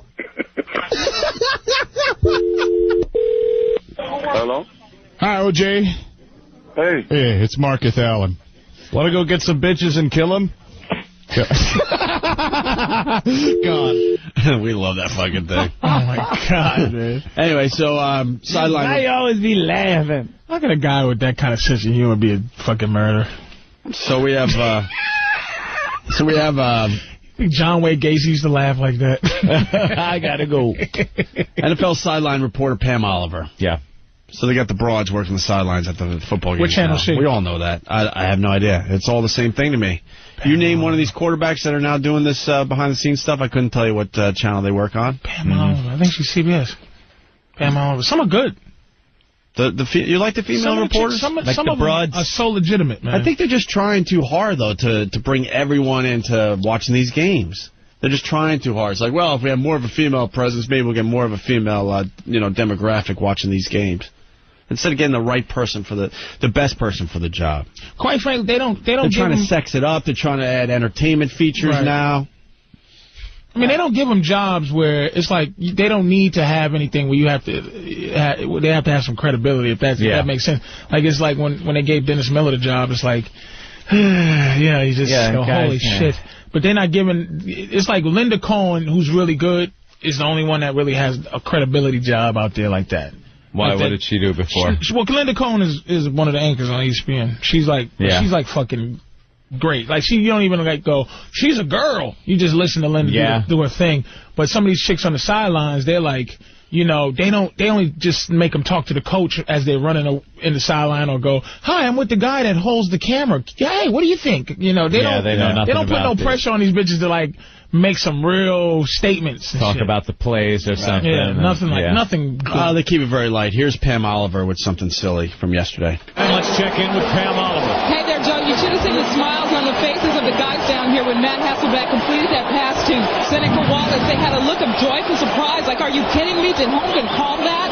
Well, the fact that he did call that seems to suggest that the coach is going for it, and the guys are loving it. We watched him complete that play in practice, and Joe, there was a similar response. The Seahawks even more fired up if that is possible. 3rd and 10. Hell of a crowd. Listen to that crowd. Holy hell of a crowd at the game yesterday. Yeah. Yikes. But he's just commenting about how everyone's smiling. Of course they're smiling. Yeah. Smiling faces. If you can, there's a crowd screaming in the background, and there's sun shining, and popcorn is everywhere, and beer is very expensive. I'll tell you the reason why it's more expensive. Like beer's $6 here, but it's only $2 outside. Why? Just because if you look around you, there's a lot of seats. Thank you for that in-depth look. Thank you, Pam Oliver. From the sidelines, really earning her paycheck there. Here's more from Pam Oliver. Let's go down to the sideline of Pam Oliver. Well, Joe, it's been interesting watching Mike Holmgren, Matt Hasselbeck, and Sean Alexander throughout the entire game. The three of them very communicative. They tend to huddle up every time the offense takes the field. It's worth noting Hasselbeck, who's been given a little bit more control with the offense, has been doing most of the talking. Holmgren nodding his head in agreement. That represents a shift in their relationship from recent years. Well, I'll say. I'll say, there's some poor jock out there can't get a job, and this bitch is on the sideline. Are we still on? Hello? That's corporate language for, okay, bitch, go get us some Toasties and some French fries. The men could use some coffee.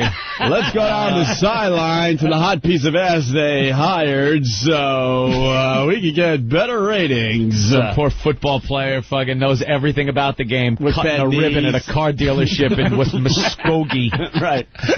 Quarterbacks talk and running backs run, and we're here down close to the field. You wouldn't believe it, but there's a guy, they wear helmets, and that is to keep their heads from getting hurt really bad when they hit each other. So, thank you, Pam Oliver. You're welcome. And he just sounds like that when he goes, let's go to Pam Oliver. Hi, I'm here at a white line. There's a 50, and then over here there's a 30. Right. And like if I walk 20 yards, and I'm counting, watch this, 1 foot, 2 foot, 3. That's a yard. Now when I walk that, usually that means I get a first down, and I can continue to play until I get through those things over there that look like a thing. It looks like the thing that you hit, and it vibrates. That would be a tuning fork. Yeah. So if you look. Just look around. Well, it can't be round because the field's square. If you look a square, you'll see stuff. Thank you, Hole, with a nice ass. It's the hole for football. You're welcome. Let's go down to the field with the broad with the nice ass.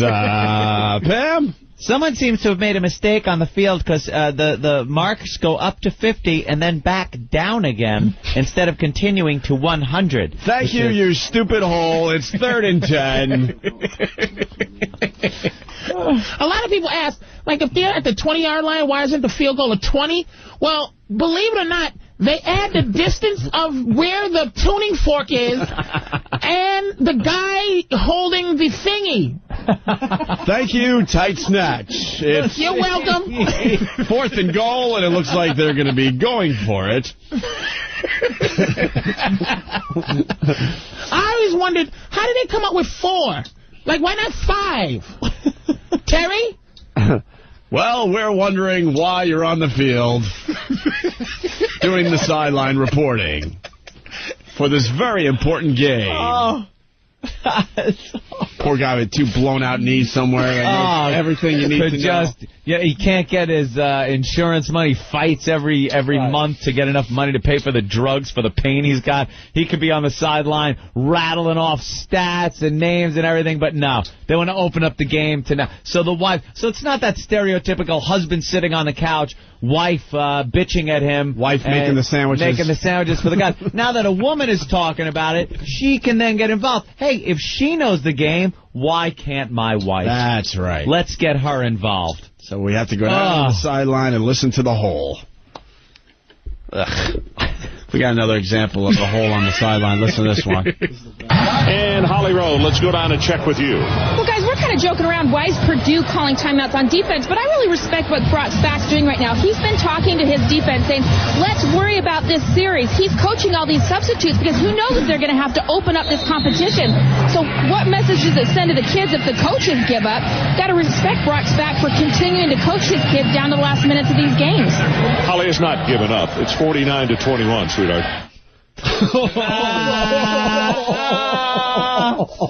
Sweetheart.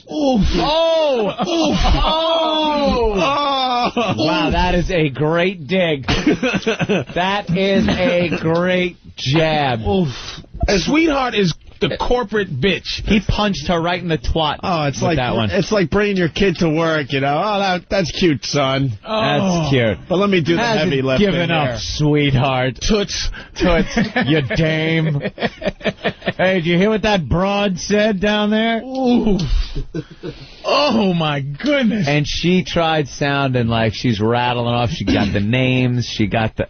Coach Franciski, see, a lot of people don't realize that there are other coaches that do things when the head coach, there's a head coach, and then there's other coaches that will coach and do and say things to other players other than the guy, right? That's right, vagina. That's right. Life support system for a pussy. You're absolutely correct. Is that up again? I gotta hear that again. At the end? Yeah. Yeah, get that. E-Rock, get the... Can we hear that again? Because her rant is so... She wants to sound like she knows what's going on. All right. Do we have to hear the whole thing, though? All right, yeah, play It's quick. And Holly Rowe, let's go down and check with you. Well, guys, we're kind of joking around. Why is Purdue calling timeouts on defense? But I really respect what Brock Spack's doing right now. He's been talking to his defense saying, let's worry about this series. He's coaching all these substitutes because who knows if they're going to have to open up this competition. So what message does it send to the kids if the coaches give up? Got to respect Brock Spack for continuing to coach his kids down to the last minutes of these games. Holly has not given up. It's 49-21, sweetheart. Sweetheart. You know what? Someone has She's like bashing a coach for putting in what, you know. Someone has to come to the defense of the whole here, though. Why? The guy's already playing all his subs. Right. Yeah. So the coach is pretty much has not given up on the game, but knows this game is done. Yeah, it's done. And now he's getting some coaching in with these players that wouldn't get the opportunity to play otherwise. Right. But that's the point the guy's making. With the score is so lopsided that it doesn't matter. You can put anyone in there. He hasn't given up. He's given other guys opportunities. He's, it's the end of the game. It's the end of the game. It's over, Johnny. You know, it's just support the hole. I supported the hole a little bit there. Support that hole. Well, now we have to play our favorite sideline clip of all time. Joe. Of all time. Joe. Good old Joe. Here's what happens when you put bitches on the sidelines. You get Joe Willie Namath, Broadway Joe. Here a little drunk. This is recent, right? Oh, yeah. From last year, he was this? hammered, and he goes off on this chick. Hit it. He's one of the all-time great Jet quarterbacks, Joe Namath and Chad Pennington. What impresses you about Chad? I believe everything that anyone else has watched Chad play impresses me. The same thing impresses them. He's a quality, classy quarterback that has a touch on the football. He's not a thrower. He's a passer. His mind is ahead of what the defense is, and if the Jets can support him, they will win the championship. So it's been a tough season for Jet fans. What does it mean to you now when the team is struggling? I want to kiss you. I couldn't care less about the team struggling. What we know is we can improve. Chad Pennington, our quarterback, missed the first part of the season, and we struggled. We're looking to next season. We're looking to make a noise now, and I want to kiss you. Thanks, Joe. Yeah! huge compliment. Joe Namath, part of the 4-decade team. We'll see these guys at halftime. Is that really a huge compliment if you're a chick? I want to kiss you. I want to kiss you. Hammered Joe Namath. That's great. Just sexually harassing her. Oh, that was great. I want to carry you off the field like your six-pack and kiss you. I want to kiss you on your butt. I bet you have a tight end. Come here, baby. All right. We have so much show to do. So much. We haven't even gotten to what we were talking about we're going to get to. Oh, yeah. How we go. Yeah, Ann had a moment watching Web Junk 20. We'll do that next. We have another country song based on something we were talking about. She Let Herself Go by, I don't know who this is by. A guy named 80 Inch, maybe? We'll play that next. And one of the members of the Opie and Anthony show took it upon himself to go see Brokeback Mountain. So we'll get his review next as well. Who it could be. The thing we should be doing, a radio show. Right. When you still have passion for this is what you do, a radio show every day. You don't waste time bitching and complaining over and over again about the same shit. Hoo-hoo. That's right, Robin. Mouthtrap. Anyway, I was running to the bathroom and I heard they were playing that promo with Clean Hands. Yeah. God damn, that country thing we did, I don't know, it kind of spawns a bunch of bits. Sometimes we don't even ask them. The listeners send in their versions of songs or bits. Right. Don't even ask.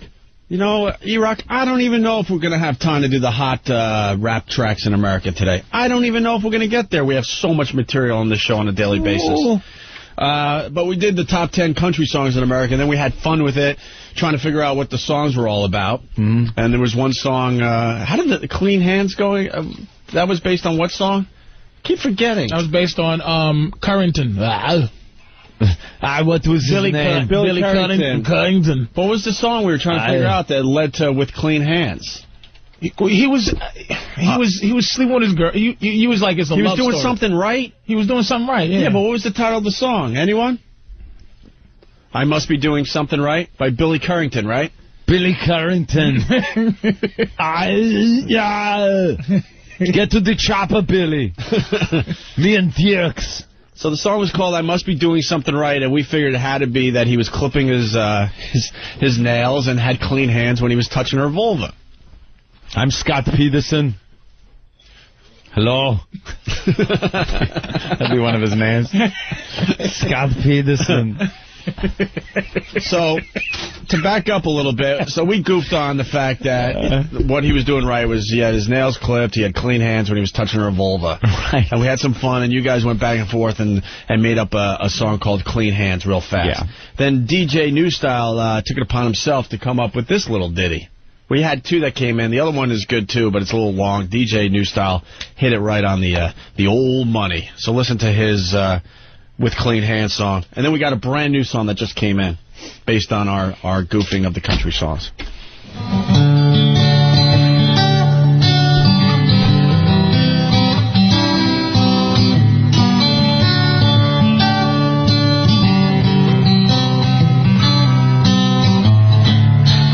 My fingertips and I trim my fingernails.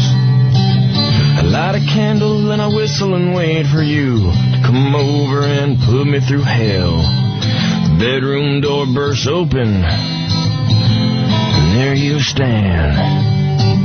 I try to show restraint despite my swollen gland, but oh, I'm gonna take my time, slowly rub it right.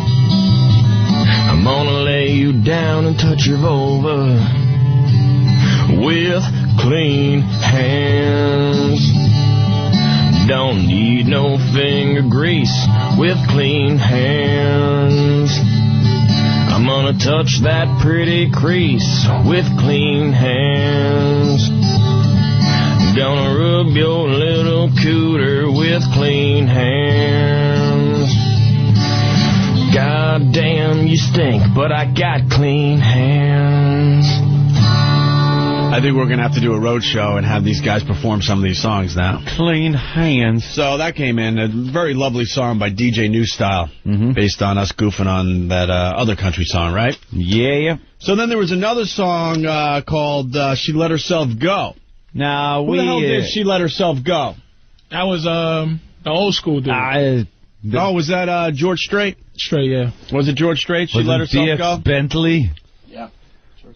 And we were trying to speculate what these country songs meant, right? What the song was going to be about based on just the title, right? And that one, She Let Herself Go. She Let Herself Go.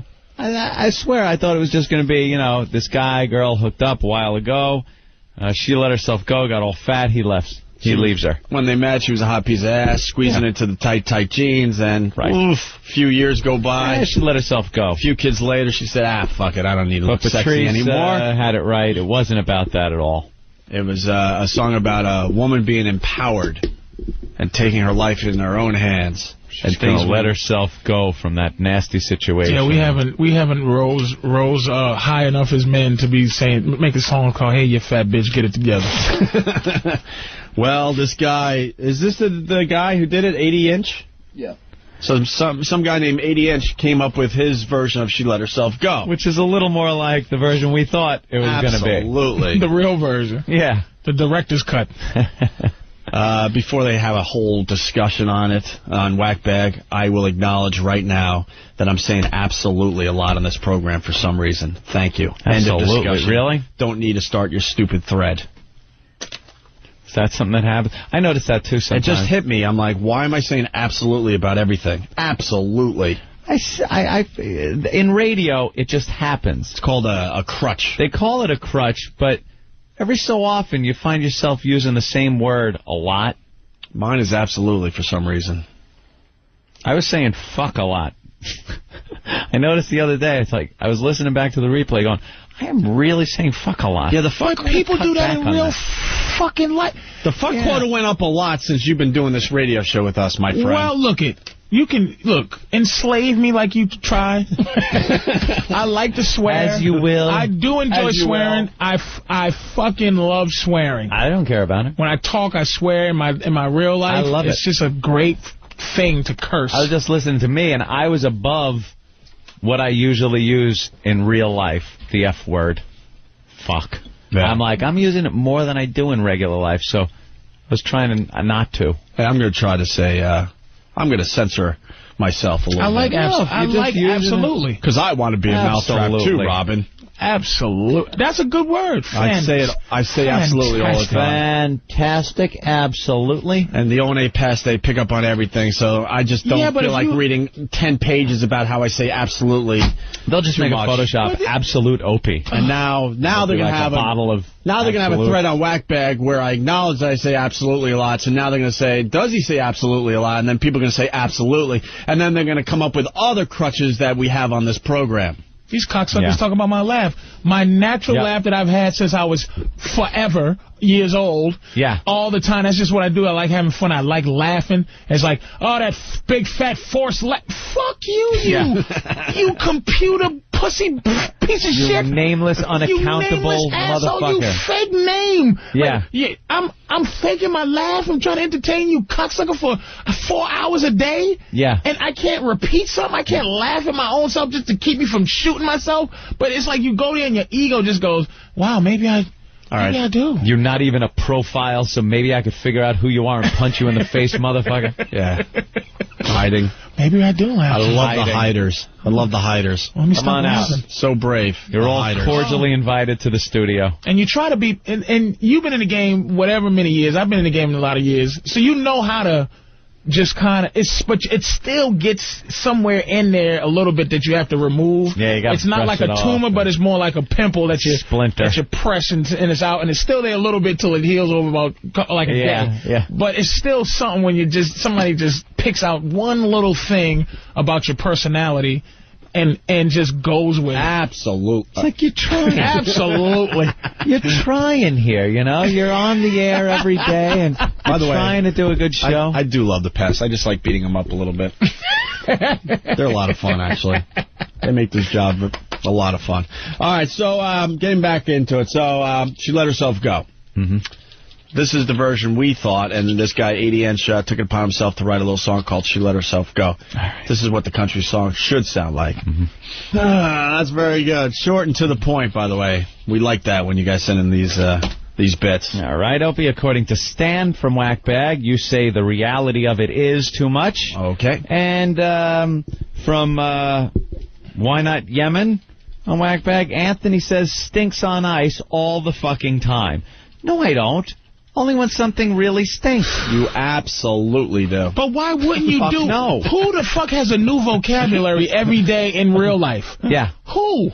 No one. These people. You're on the phone talking to your buddy. Oh, man, Jim, that shit stinks on ice. And it's like, you know what? It does stink. Absolutely. And absolutely. And you just... You know what you are going to bear witness to right now? The first of a double banning. Double banning right here on Instant Feedback. Oh, you Instant Feedback thought you were getting away with stuff because I have Pal Talk to look at on the other monitor, and I may have neglected Instant Feedback a little bit. But I've paid enough attention where I'm still banning, and now Anthony, the double ban, here it goes. Anthony, and no. What? They mean well. They do mean well. Just do one. No, I think they mean well, and they're trying to make us better broadcasters. Do you think I should do one? Just one. Just to teach them a lesson that Should I do one? That you're not bullshitting. I say do one, and then they don't know which one. They won't know who is who. Okay. All right, here we go. That one's odd. That one's even. Go ahead. All right. Oh, boy. Bye-bye. And you won't even know you've been banned. Because the message that you get when you send a message will say, thank you for sending a message. Thank you for your feedback. Just like as if it went through. Thank you for your feedback. But it will never be seen. Wait, can you read the two? Can you read the two of them just so they know that they were in the lottery? Oh, they know. They already know. Oh, they know. Oh, they know. Let me tell you something. They know. We don't like playing our cards too often on this show, but some of these people might be listening too long. Too long? Too much. They might be listening too much. Might have to cull the herd. Yeah. Because if I say absolutely 100 times during the show, you're only supposed to hear that maybe 5 or 6 times. If you're hearing every absolutely that Opie said, then maybe you're listening too much. Oh, boy. Now they're all coming in. Let's go to Jack in Boston. Jack, what's up? Hey, Opie. Hey. Since we're on the subject, the phrase is all of a sudden. Opie, if you tell a story for more than 30 seconds straight, guarantee there's going to be all of a sudden thrown in. Really? At least. Right.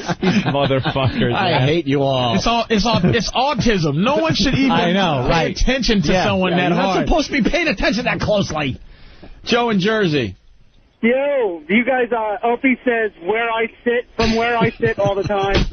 Well, he's sitting there. Where else would he be saying it from, sir? From where? From where Patrice sits? He doesn't know. Patrice is there. I'm going to start saying, if I was sitting in that cubicle over there, I wouldn't know what the hell was going on in the studio. Oh, God. All right, look. It's got to be from where Opie sits. Okay, it's all fun for you guys, but this is very uncomfortable. And wait, was this shit bothering somebody until the absolutely came up?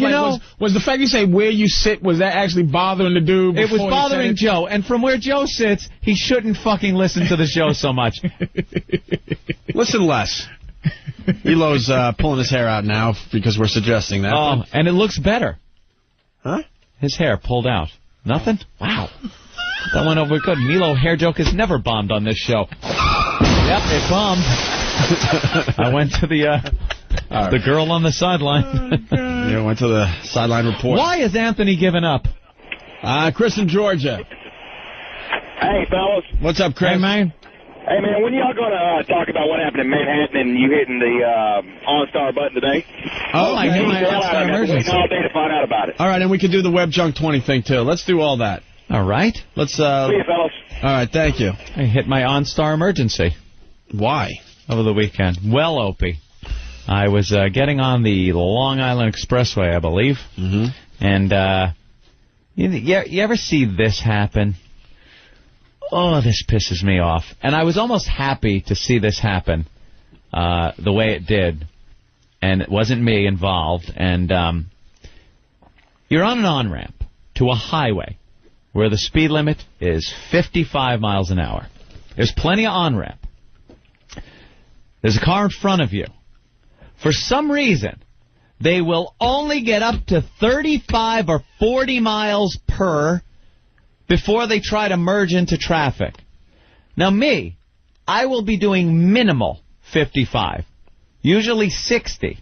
That way if someone's next to you, you could back off a little, still be at highway speed, get in behind them. Mm-hmm. But usually I'm on the on-ramp going faster than anyone in the right-hand lane. I could fit in where I want. It's a beautiful merge. I am one of the best mergers I've ever seen from where I'm sitting, which is the driver's seat. Absolutely. Fucking A. If I do your laugh, I can't do your laugh. See, that would have been the brilliance of the It's going to be high, but I can't do it. Oh, Lordy. That motherfucker's got to... He always got to Patrice has a fan. He's fanning himself. Got to be racist just to fuel the... Get the inspiration to do Patrice's laugh. Oh, Lordy. Gotta knock you down a little bit. You made too many good points with that OJ thing, okay? Gotta keep you in line. Fucker. Showing your intelligence. How dare you? How dare you? From where I'm sitting. From where I'm sitting. All right. Absolutely. All right. So there's a car in front of me, smaller car, little small red car in front of me, and in front of them is this big old like Buick kind of thing. Yeah. Getting on the on-ramp. We're all on the on-ramp. The car in front of me is trying to get up to highway speed. I'm getting up to highway speed. The car leading the pack there, the old Buick, with what turned out to be an old couple inside, gets to almost the end of the on-ramp, panics, hits the brakes, and steps on the brakes. Oh, boy. There was so much... there wasn't even traffic on the expressway. This was the easiest merge ever. But it was all panicky, don't know what to do. And the worst situation you could be in is when that happens, because you're looking in the opposite direction, which is behind you. You're looking in your mirror or over your shoulder and accelerating with something unpredictable in front of you. Merges on a highway, very dangerous thing to do. You got to constantly be looking. So the car in front of me was looking behind her. Didn't see, no brake. I saw no brakes on her car, nothing. Bam! Right into the back of this car. Airbags go off. The car spins a little bit. Smoke. And I step on the brakes. And my girlfriend's in the car. And I pull one of those. It's all right. I'm not even. As it's happening, I'm going. It's all right. I'm not even close. I'm not. And my anti-lock brakes are going. Dunk, dunk, dunk, dunk, dunk, dunk. And I'm turning onto the shoulder now. So I get up on the grass and pull up next to the car that hit the back of the other car. And in shock is two women, two black women, one older, one younger. The younger one, I guess, was driving. The older one was probably in her maybe 40 or something like that, is sitting there. Both the airbags went off. A lot of smoke. And she was freaking out. And I thought the car was going to start on fire because there was that, not that steam white smoke. It was brown and black smoke coming out from under the hood. And I was saying, maybe you should get out of the vehicle. She was just frozen in there. She wouldn't leave. She was just sitting in there in complete shock. So, the old index finger right up there to that red X on the mirror. Yes? OnStar emergency. Yes, there is an accident. I myself am not involved, but a couple of vehicles involved. Is anybody injured? I'm not sure. I don't see any blood or anything like that, but they seem pretty shook up. Your location is the Long Island Expressway, exit blah, blah, blah. Because got GPS. See, they know where you are. For innocent people that don't commit crimes, that's a good thing. For guilty people that they don't like the GPS. I love it. You press a button, they know where you are. And in no time, that would have ended the whole thing. Yes, ma'am, there's a problem here. I'm at, don't need to tell me, you at Long Island Express. How the fuck do you know? Never mind, bitch. Turn that shit off, baby. Yeah, I'm pulling that out. I know a guy. He could get that OnStar out of there. You just kill some people, because I don't like this shit. And in no time, the trooper was there, took my quick little statement, And you got the hell out of there. And he said, he goes, you should leave before the fire and ambulance get here because then the road will just be a mess to get out of. But that is what OnStar is all about, my friend. That's very nice. It's luxury. I felt like I maybe saved a life. Very nice. Well, my story is pretty interesting, too. What happened there? I finally decided that I need to finally own something. Yes. Anthony and I have decided, separately, obviously. Separate? I thought we were buying together. To finally, actually own something. Yeah. We don't own anything, and it hurts us tax-wise. That's what we've heard. I think it's also smart that we finally buy something so we'll behave, because then we'll have a responsibility. Yeah. Anthony and I have been doing some talking, and we've decided that we're very irresponsible broadcasters. We know that now. Yeah, we have a bad track record. And I think we had a bad track record, and we're very irresponsible because we had nothing to lose. Nothing to lose. As they say. What do you got? An apartment that you're renting? An apartment with an old couch. I've done that ever since I was out of my house. And a nice TV. We'll blow up our shows again. I did that with a shitty job. I rented a place. I ate. So I think subconsciously we want to stay on the radio for a little longer this time. And we figure if we buy something, we'll have more responsibility and we won't blow up ourselves as easy. So now we're buying stuff. We're trying to buy stuff. We're buying a house. So I'm trying to buy something here in Manhattan. What a fucking nightmare. Wow, you really get a lot for your money in Manhattan. Oopsie. Well, from Manhattan, Manhattan's like ground zero, and then as you go out from the blast radius, it gets cheaper. Not by much, close to the city. I've noticed that. Whew. If I moved to Montauk Point, I could own Montauk Point. Lighthouse, everything. For what they want for a house in Nassau County. Yeah. It's ridiculous. And it's even worse in Manhattan, because it's all about convenience. And yeah, Manhattan is the worst. You get what amounts to a studio apartment, and it will be above $1 million. Absolutely. Above $1 million. Hoboken, I don't want to travel too much. Jersey City, there is right there. Here's my logic with that. There is no building or house or dwelling that is cheap enough for me to ever have to say I live in New Jersey. Ever. That's just awful. Man, you get a better view of New York in Jersey. Jersey Hoboken City is amazing. Yeah, Jersey City's Jersey City is want a driver's license that says New Jersey on it. It's New York without being in New York. You don't have to deal with this nonsense every day. It's wannabe New York. Who even told you that? You live in Long Island. Long Island's like baby fucking... It's not even baby New York. It's baby New Jersey.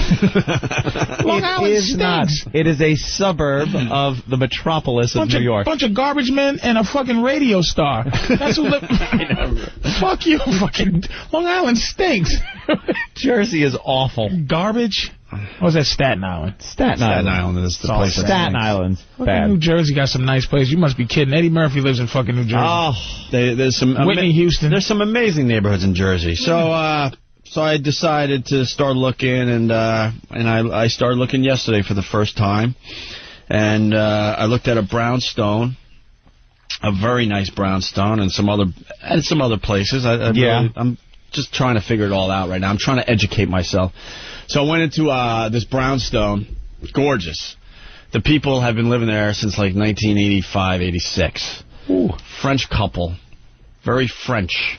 And, did it smell in there? And Jesus. And a young... The French are known to stink. And a young son. Young son meaning teenage, I don't know, 15, 16 maybe. Mm-hmm. Okay? And we get in there, and the place is perfect. As far as yeah, well kept, I should say. You and your girl buying together? Well kept, and yeah, trying to figure all that out. Yes, so we're in this place, and it's well kept is what I'm getting at, because it wasn't the right place for me, and they're following us around, and the ladies straightening up the shoes and making sure everything is perfect as we go from room to room.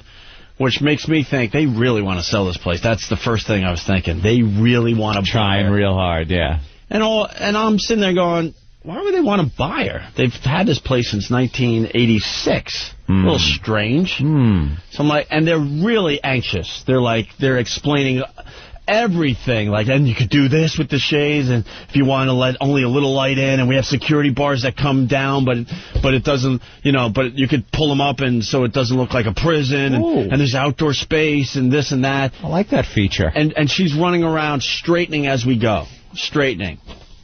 Very uncomfortable family, right? So we take a peek and we look at the whole thing, and it's time to leave, and we're on the sidewalk, and I'm with the agent, the other agent, and we're on the sidewalk, and I have to ask him, like, why do they want to sell? They've had this place since 1986. Well, they have homes here and there, and they have a home in France, and well, they want to sell this place, but they're thinking of downgrading and maybe buying another place in Manhattan. And I'm like, something is a little fishy here. What the hell's going on, right? So all of a sudden, the agent finally offers this little tidbit up. She goes, well, also, they had 2 sons, and oh boy, and well, one of their sons died very recently. Oh no! And well, they just want to move on. Yeah. She was basically telling me what I needed to know. Yeah. She saw that I was a little uncomfortable with the situation. It's obvious to me that their son killed themselves in that brownstone that I was just in. I'm like, fucking creepy shit. Creepy. Creepy fucking shit. Horror movie creepy. That's why... You're going to Haley Joel Osment over here. It's like, forget it, man. Move into that motherfucker. Nah, that's creepy. That's why this fine French family wants out of their home they've had since 1986, because there's an awful memory in that fucking house. It's not your memory. They're going to take it with them. Fuck creeped out by stuff like that? Fuck, not even a drop. I'm creeped out by shapes and figures and shit, not ghosts. Police. Devils and shit don't... No, I didn't... Anthony, you believe in voodoo, Opie. That's voodoo shit, man. Move into that place. Fuck no. I don't like talking about this because then people think I'm even more crazy than I am, but I do get some feelings in some places. I get the feeling. I get the feeling of something's not right here. I don't talk about it because people go, you're scary. A koof. But I do get the feeling. And I had that feeling in that place. But it could have been just that I could, they had it on their face, so it was very obvious. But I knew something wasn't right in that place. And they killed themselves. Yeah. The one kid killed himself, right? Suicide. I'm like, ugh, get me out of here. I don't even want to live on that street now. Don't even want to live on the street. What part of Manhattan was it? I don't want to say. They're a lovely family and all. No, what area? What area? I don't even want to say. Not even the area? Fuck no, let them be. What do you think? People are going to see the ghosts flying over their house and say, that's it right there? Just the area. Manhattan. Fucking Manhattan. Chelsea, downtown. The white part of Manhattan. That's Manhattan. Thank you. It was below 100th Street. It was anything below. It was below 100. Oh, some French ghost. Sacre bleu. Wow. But then you add it all up and like that's why they want to move from their home that they take care of so well. They don't want to leave this. They didn't want to leave this place. Yeah. But they have no choice. Did you find out anything like how he did it? I want to do some research. Was it pills or was it like a shotgun blast? And they were following us around this brownstone, so I'm like, they must have walked right by the area that Spray some luminol around the house, and then you watch it glow. Fucking Dan or someone said, did you see fresh paint on the ceiling? Like, Jesus, dude. Did you turn on the TV? Did you unplug the TV, but it came back on? And then one of the boys came walking out of the television. White shit. Noise. Yeah, it's fucking. I don't believe in that ghost shit. I just don't believe in ghosts. That's why I can joke about it. I don't know. All I'm saying is I get feelings sometimes in different houses and things. Now, would you have gotten that feeling if they wasn't acting all stupid? I don't know. That's why I'm keeping it open. Like maybe that's what I was picking up on, that they were uncomfortable in their own skin because they just wanted out of there. You know.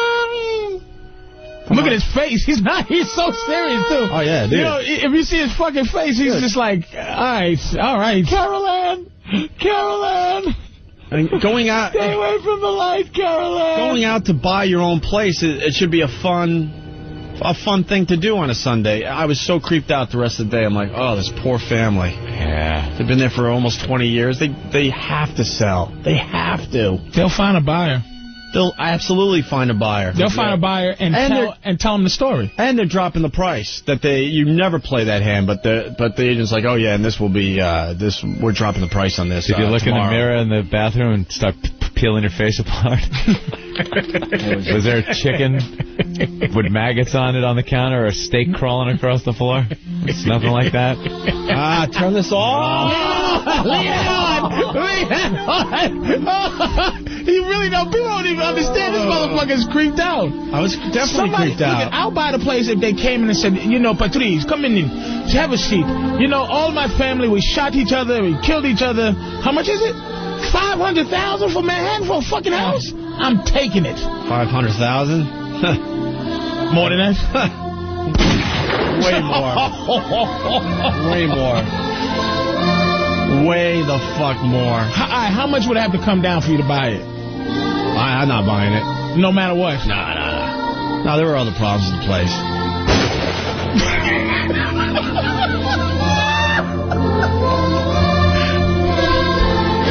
Well, hold on a minute. Skellum from California. Skellum. Opie, did she specifically tell you that the kid killed himself in the house? Thank you. She gave the look on the sidewalk because I was asking questions and, No, she has to tell you if somebody died in the house. They have to tell you? There you go. She was playing you. She was trying to get you emotionally attached to the house, which is a trick they use in order to get you to put in an offer. They want you to feel sorry for the family and have some sort of they need to have this. Ugh. Well, then she's good. Then she's good. I'm not even going to defend myself, and she's good. Nah, I'm telling you, it was pretty obvious, dude. That's. Come on. Who's pulling out that card? You know the Who's French are good actors. They're good actors. Gerard Depardieu, fucking Jerry Lewis. They're great actors, those French. Yeah, they love them. So that was my Sunday. Oh, well, this is a wonderful house. My son, his brains turned into a souffle on the floor, but it is beautiful. Plenty of closet space. It all started with, why are they selling? I'm on the sidewalk, because it was obvious, like, they've been here 20 years. There's no real reason to leave. But why? So I asked that, like, just out of curiosity. That's the type of thing you ask. Why are they selling? Well, they have other houses. She's talking around it. And I'm like, huh? Like, I'm still not buying into it. And then she's like, well, they also, they had a tragedy. Tragedy. They lost a son very recently. And then she gave me the look like, You know. She's kind of like giving the backward nod to the house, like, pie out. She gave a fucking throat cut. The thumb throat cut. I think worse than shooting for a suicide in a house that you bought would be a hanging. Ugh. Like somebody found hanging from a ceiling fan in the bedroom where you got to sleep every night and look up at it. Let's go to Josh in Jersey. Listen to this music. Isn't this creepy? Josh in Jersey. What's going on? I was looking at a place in Baltimore with my girlfriend, and the downstairs basement was kind of like looked like the set from 6 Feet Under. And there's some bed laid out with a picture of some old broad over it. Come to find out that it was a grandmother that had, like, this fucked up debilitating disease. She died in the place, and you could fucking feel like the place got cold. As soon as you walk downstairs, you could fucking feel the presence. So I know exactly where you're coming from, Ope. Yeah, man, the jury's still out on this ghost thing with me.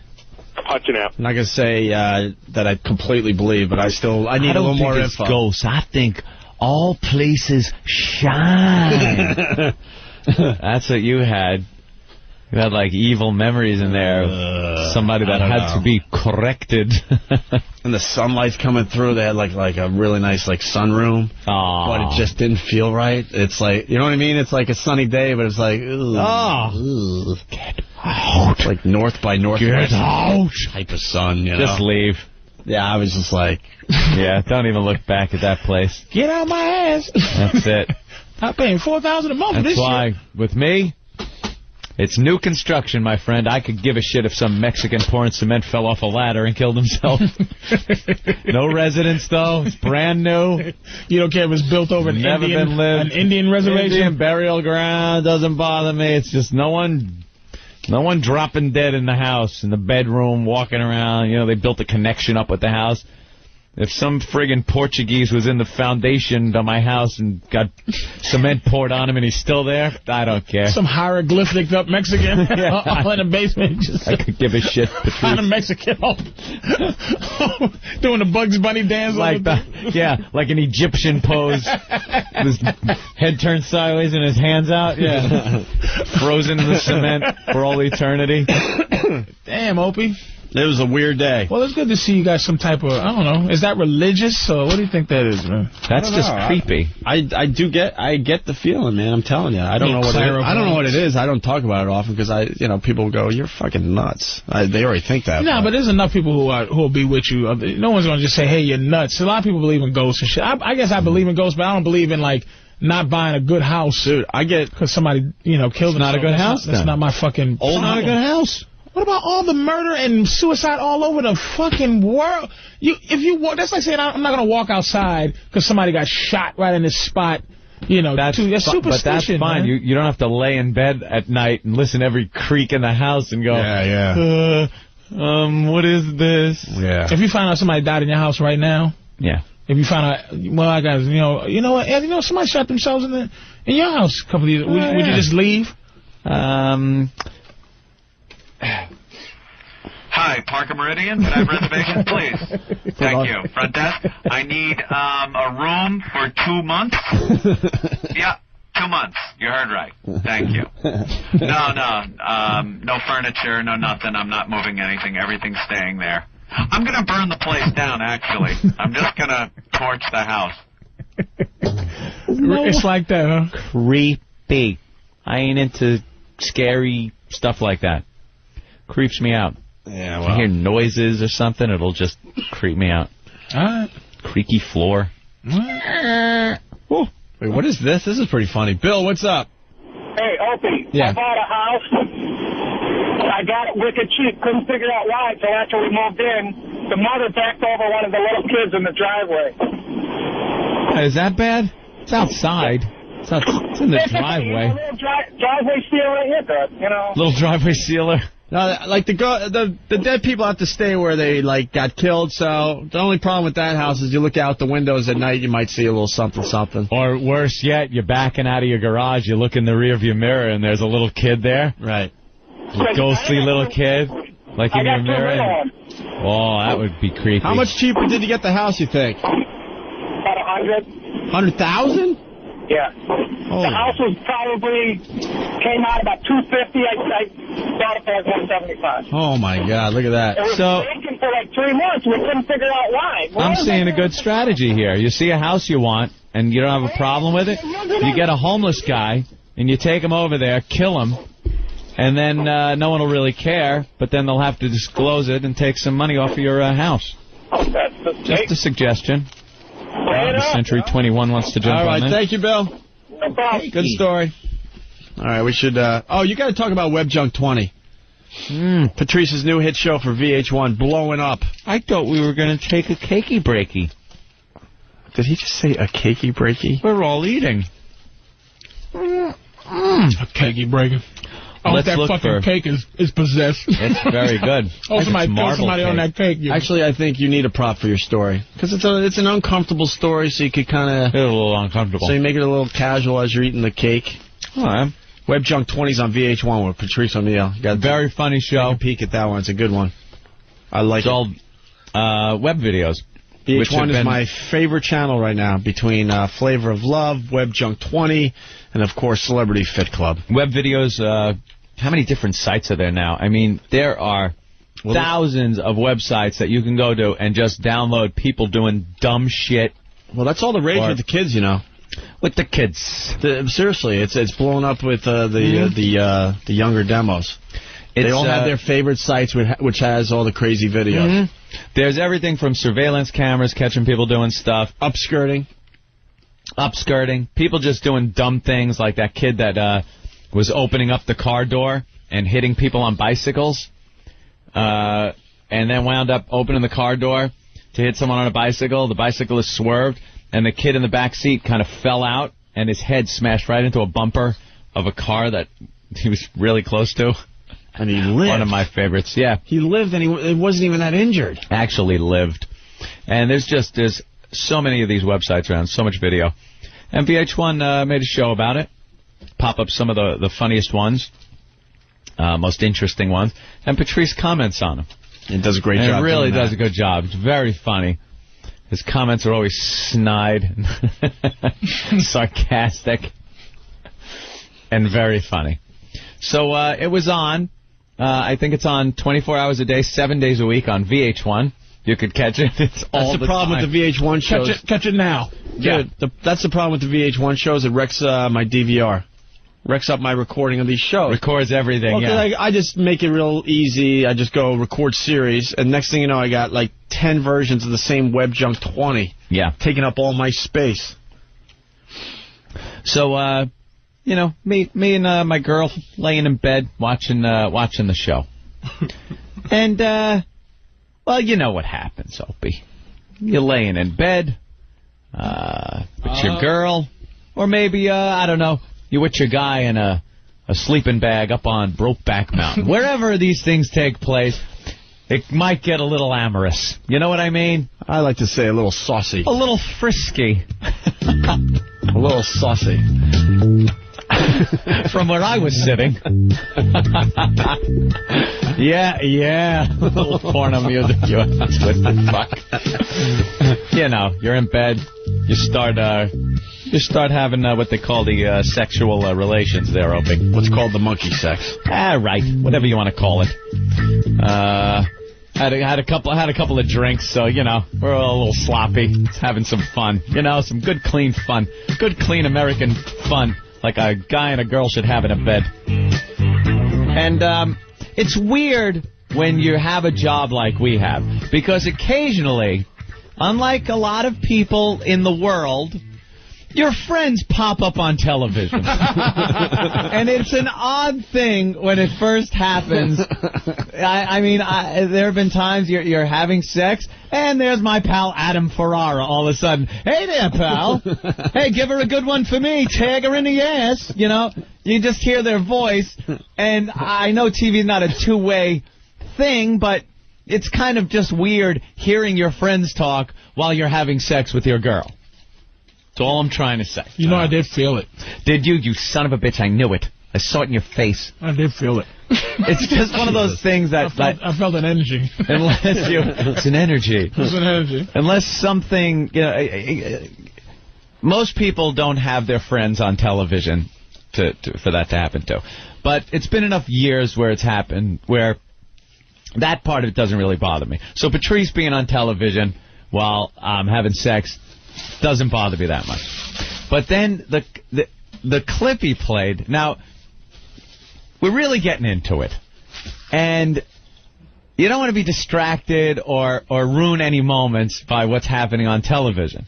So you try to phase it out. And a lot of times you can. But when it's a clip that we've played on the show enough times, it catches your ear no matter how distracted you are by other activities. So in the middle of going at it, as they say, I hear this. Good Lord. Good Lord. Good Lord. Yes. 3 times with Patrice laughing and commenting something to the effect of an active fall, talking about nothing, falling off the stage. So the first time I hear it, I try to ignore it, as does my girlfriend. We ignore it. We're successful in ignoring it. The second time, I start feeling a little shaking and hear... At which point, the third one comes, we both lose it. Hysterical fucking laughing our asses off. How funny was that motherfucker, you know, talking about his horse shit. And then I went to the Shakespeare of Cabaret and the Coventry school. It's only been 3 of us who ever graduated from the Coventry school. Fine, both. You know, the Harvard hasty pudding, when I was voted the... Oh, dear Lord. Oh, dear Lord. Ball on your fucking ass. Oh, he was really pompous. It was just so perfect. Oh, there it is. Yes, yes. Oh, yeah. Good Lord. Yes. Good Lord.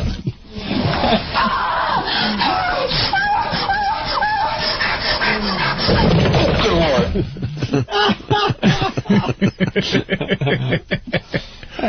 It was a 2-camera shoot. Good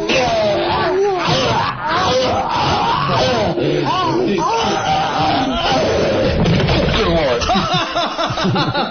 Yeah.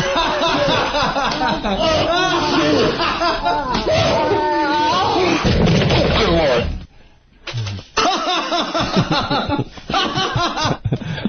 Yeah.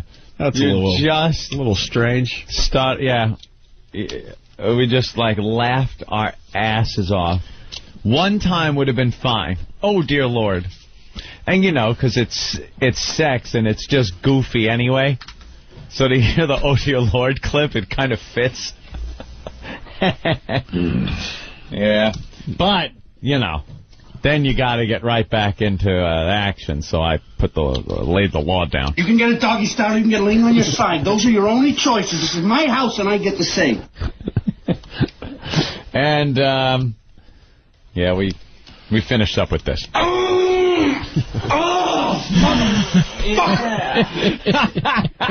Oh, dear Lord. Wow. Oh, good. I'm glad. Yeah, Patrice, so glad you could join us. Okay, terrific. So glad you could be there. Glad I could help out. All right, listen. Let's say hi to Steve and Becky. Steve and Becky. 36-inch TV, big Patrice head staring in my bedroom. Oh, it's giant, too. Why do you think I wear a hat all the time? I just want my head to go away. Anthony, what the fuck are you doing in there? It's like you're looking in the window. Oh, wait. Someone has a relatable story. Turtle from whackbag.com. Turtle. Hey guys, I was having sex with my wife probably a couple months ago, and my father-in-law calls from a bar, drunk. We've got the answering machine in the bedroom. Oh, no. So I'm, doing it, and next thing I hear is, "Hey, Tara Mark, can you come pick me up?" And you're trying to fuck while your father-in-law is talking in the background. I, really, sort of lost it. And that's great. Got that one once, too. You did? Hi, Anthony, it's Mom. Nothing important, just calling to say hi.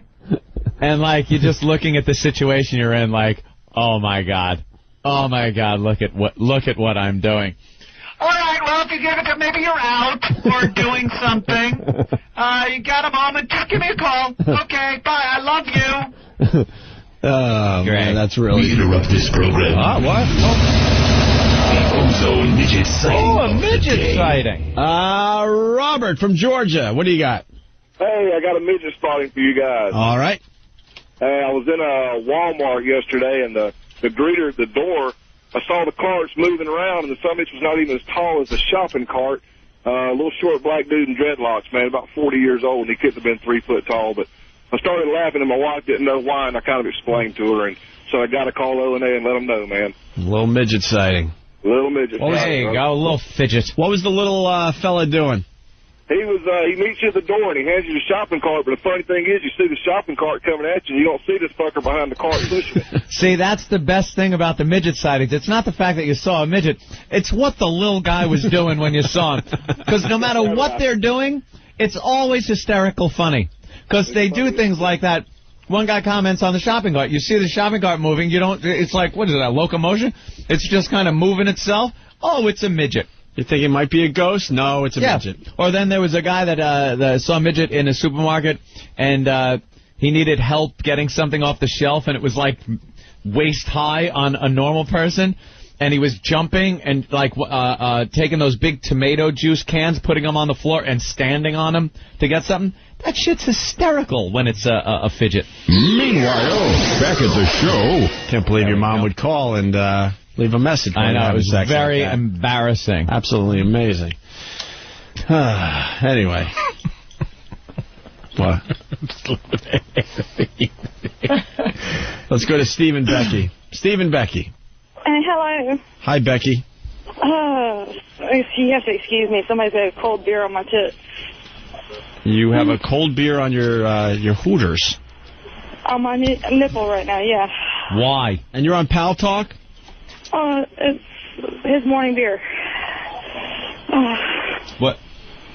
What's your... All right, you're on Pal Talk. We got cameras in the studio now. We're on we got Pal these Pal Talk rooms all over the place. And what's her name? Steve and Becky. Steve and Becky. Let me pop your cam up right there. Steve. Oh, there you are. Back on. All right, I'm looking. Wow, you got big tits. And a round face. And that's Steve. He's putting a cold beer on your tits. Oh, she seems to be enjoying that. A lot of people are saying, I see her on the radio. That's the beauty of Pal Talk. Yes.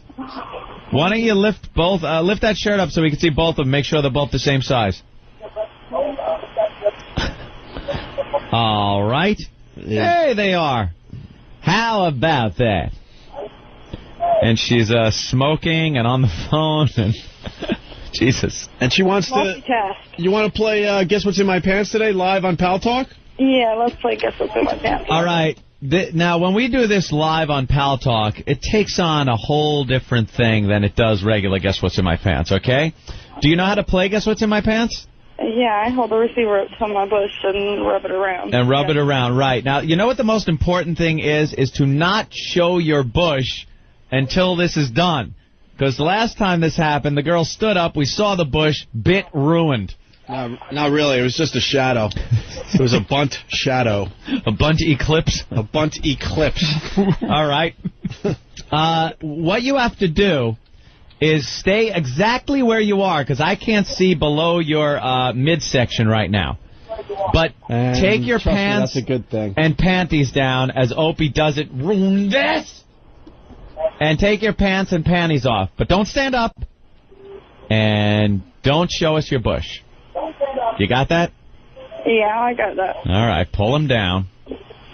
There she goes. She's pulling him down. Oh, that was quick. You got him down?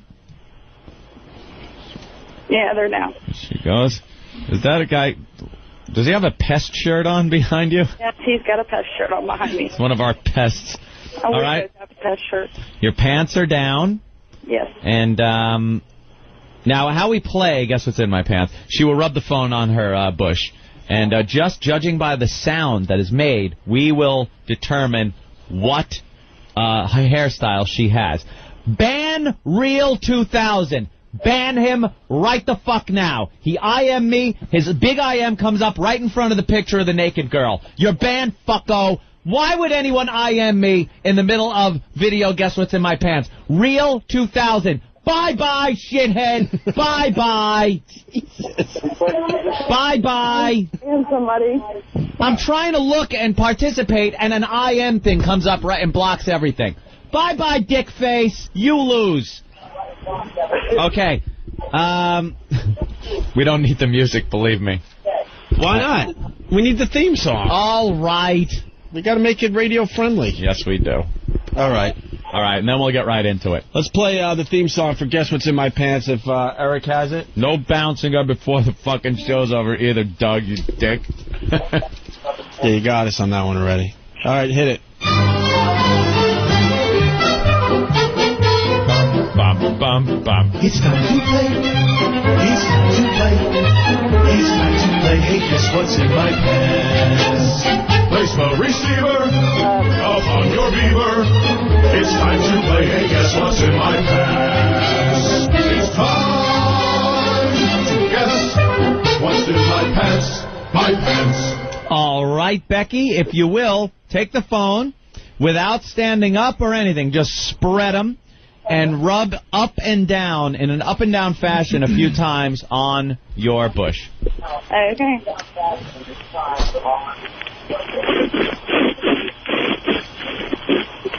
Okay. Jesus. That's all right. That's got telling. Action. She's got action down there. That's telling.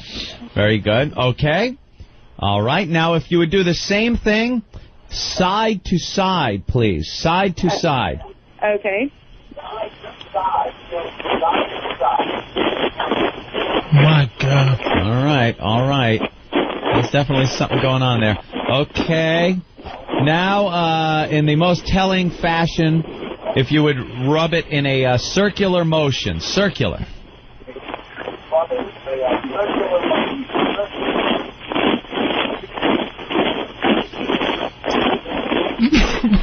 Sounds like popcorn. I was going to say, sound like a bag of Fritos.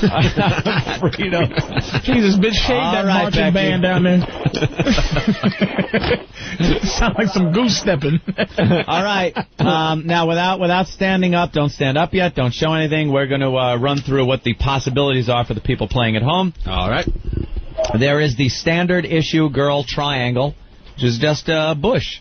Big bush. This could also be trimmed down a little bit, so it's not so, wild, but it would still be the standard issue female triangle bush. Mm-hmm. Then there is what we call the landing strip or the mohawk. That is a strip of hair that just goes straight up, like a landing strip or a mohawk. Then there is the Hitler mustache, which is like a landing strip, only shaved shorter, down from like the belly button down to the vagina. So it's only a little tuft of hair. And then the wood floor, clean shaven, Jean-Benet Ramsey. No hair, nothing down there. All right, we've heard what it sounds like. A lot of people guessing on Pal Talk. Someone saying, I heard a cock. Sounds like she's rubbing it on bubble wrap. Chewbacca's leg. Ben's head. Hold on, we got a great one on line 3. All right. Todd in Ohio has a guess. Todd? Yeah. Yeah. Go ahead, Todd. Yeah, this woman here on the phone rubbing her pussy with the phone sounds like a horse eating oats. A horse eating oats. No. I like that. I am going to say standard issue female triangle. Now, Becky, don't say anything. Don't shake your head. Don't do anything that might indicate if I'm right or wrong until we're done. I say standard issue. Oh, I'm going to guess low self-esteem. All right, low self-esteem. And what are you guessing, Opie? Why is Patrice asleep? I am going to throw something at Patrice O'Neill. Patrice fell asleep during the middle of the show. He was out cold. He woke up like, where am I? Holy shit, I'm doing a show. You woke up like, you ain't Halle Berry. I'm sorry. You gave that look like, oh, fuck, I'm still doing the radio show? Wow. It was like, what? Where? Oh, fuck, that's right. I'm on a show. Oh, wow. That's fantastic. Opie, you said low self-esteem, but that isn't a category. I know, and I was surprised I didn't get any laugh out of Patrice. Usually I could get a good laugh out of him. Almost got a snore. I turned to him like, I thought that was a funny line. You're sleepy. I hear it. Goodness. Here it is, Anthony. It's a completely shaved Poo-ha. Wow. But the problem is, once again, and this is what's wrecking the game lately, she probably shaved it Friday or Saturday because they had a hot weekend. It's now Monday morning, and you got some action down there, a little stubble action. I thought that's why you won last time. But it didn't have that bristly sound. It sounded like hairs that were curling over. So that's why I'm going with the full bush. Patrice? Right. Full bush. Full bush? Full, absolute full. All right, everybody's guess is in. Becky, if you would, don't tell us. Stand up and show everybody what is indeed in your lap. Move that bottle.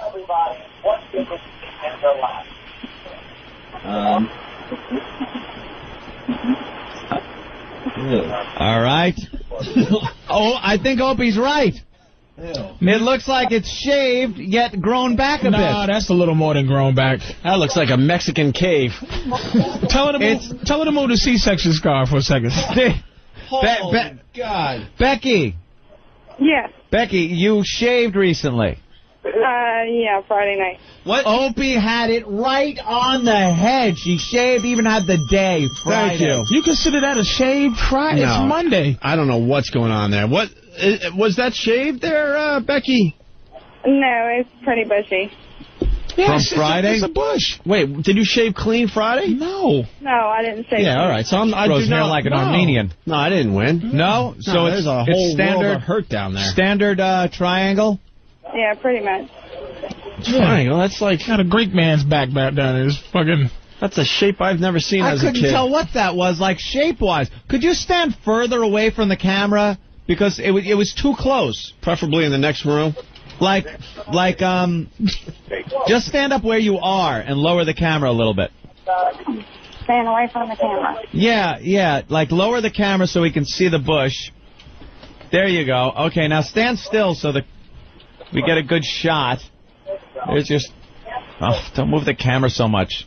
Let me see the booty, too. Fuck it. Moving like an earthquake. All right, okay, I see what it is now. Hold the camera still, goddammit. Anthony, let me get a booty shot. Patrice wants a booty shot. What a booty shot. No, I ain't turning my ass around. Why not? She wants a cuddle. Patrice loves that shit. Let's go to Jeremy in San Francisco. Jeremy in San Francisco, what's up? Jeremy. Oh, he had a great line, too. He had a good one. She says she's not showing her booty for me. She showed her ass a little bit. How dare she? All right. Are we happy? Yeah. I'm not sure who won that. Tell you the truth, Opie, I don't think there were any winners in this installment of Guess What's in My Pants.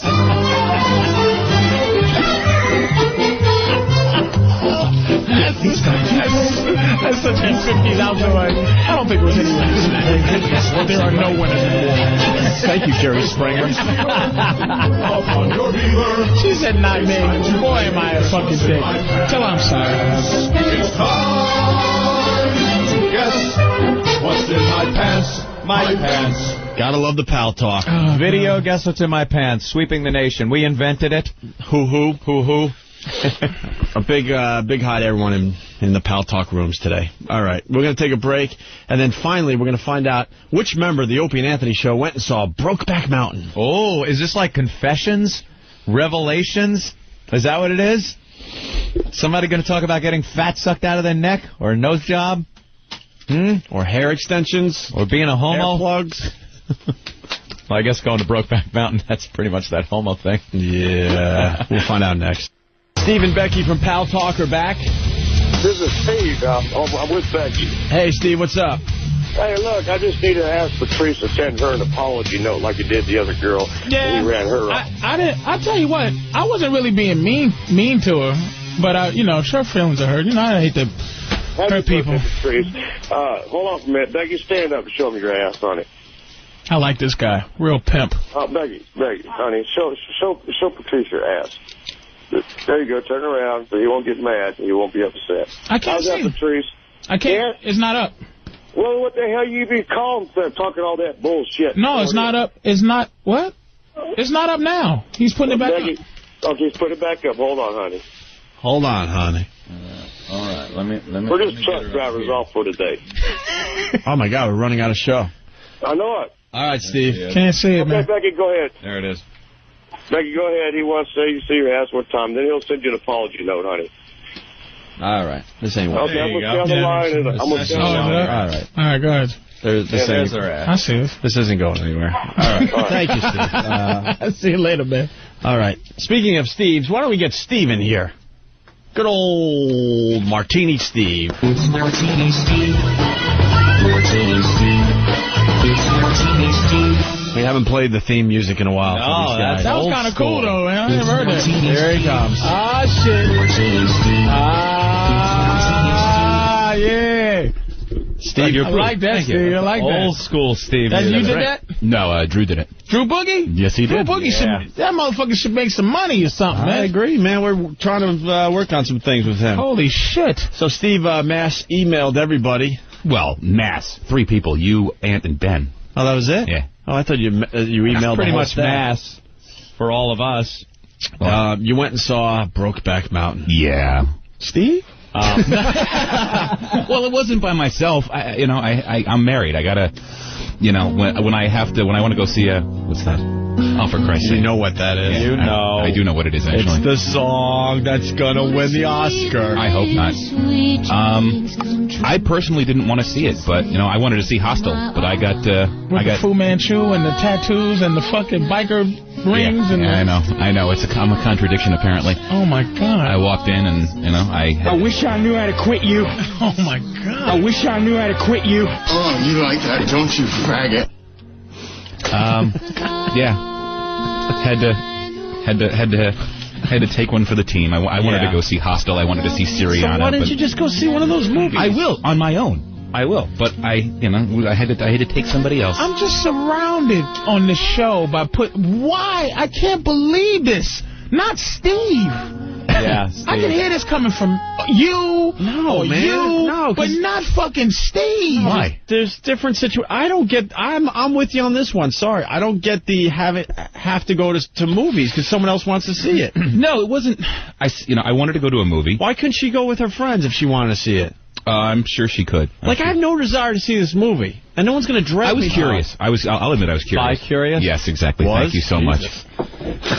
Man, thank you. No, he just said. See, this is. Steve's getting a little nervous because he's going to contradict himself. First he goes, I didn't want to see the shit. Then it's like, I was curious to see it. So curious want to see the movie? I wanted to see what it was all about, but not more than I wanted to see Syriana or Hostel out. The reality is, a lot of people are going to end up seeing this movie. And there was. And it's going to win a shitload of Oscars. Theater was packed. I mean, maybe 200 people in the thing. I mean, so more than would have seen it, had it not won, 4 Golden Globes last week? I don't get it, though. Most boring fucking movie I've ever seen. Yeah, no, that's what I'm hearing. Because it was man love, right? A lot of man love. Without the ass sex, it was probably the most boring love triangle movie you've ever seen. Here's a question for you: were the man love scenes believable? Okay, yes. Jesus. Did they? I'm not going to win either way, so I'm just going to walk into it. So you decide to just take the right hand. Yeah, exactly. Did they just do close up of Jake's face going ooh, and then no. Was it a stunt ass or it was really fucking? No, they are. Gayest scene in the movie. What Gayest scene in the movie. They're in their little tent on Brokeback Mountain, and they're. What's the word? I guess fucking in the ass. No, Jake Gyllenhaal. They're both sleeping next to each other because it's really cold outside. Jake Gyllenhaal takes what's the other guy's name? Vaseline. No, the other guy. Heath Ledger. Thank you, Eric. Heath Ledger's hand and rolls it over his body like he wants him to spoon. And Heath Ledger recoils. Spooning scene. Heath Ledger recoils, and then they just they go. Jeep. No? There's a slight, few seconds of that, and then they just go at it. Oh. And Heath Ledger, they both unzip each other's pants. Heath Ledger rolls Jake Gyllenhaal over, and then there's just cornholing. Wow. Yeah. So who's bottom? Jake Gyllenhaal. Yeah, Jake. Oh, shit. And cut. Wait, what do you mean, Ang? I need more passion. Motherfucker! All right, action and cut. It is. Can you imagine? No. That's a one-take movie right there, Please. motherfucker. There's no behind the scenes or nothing in that flick. It is. It's a lot of awkward moments. You sort of look around. All right, is anybody else looking at this? Yeah. Now, did you look at their faces and was it any glimpse of, oh my God, what the fuck am I doing? Was it any glimpse of distant thoughts? A lot of the times that both actors' eyes were closed, so maybe they were trying to distance themselves from it. Somewhere else. Yeah, find a happy place kind of thing. Oh, that's a rough act. Yeah. Is there a lot of couples? Yeah. I mean, it's mostly middle-aged people watching this thing, and at one point in the movie, Heath Ledger, he's obviously so used to having sex with Jake Gyllenhaal's character that he goes home to his wife, played by Michelle Williams, and he just rolls her over and gives her the old dumper action. In the ass? Oh, American Me. Wow. I think that's the implication anyway, because she's sort of wincing during the process. Oh, my God. Wincing. Yeah. Doesn't take it as good as he did. No, apparently not. Wow. She put a cowboy hat on and smushed it on her head. Yeah. Made her wear boots. But wear this. Honey, grow hair on your ass, would you?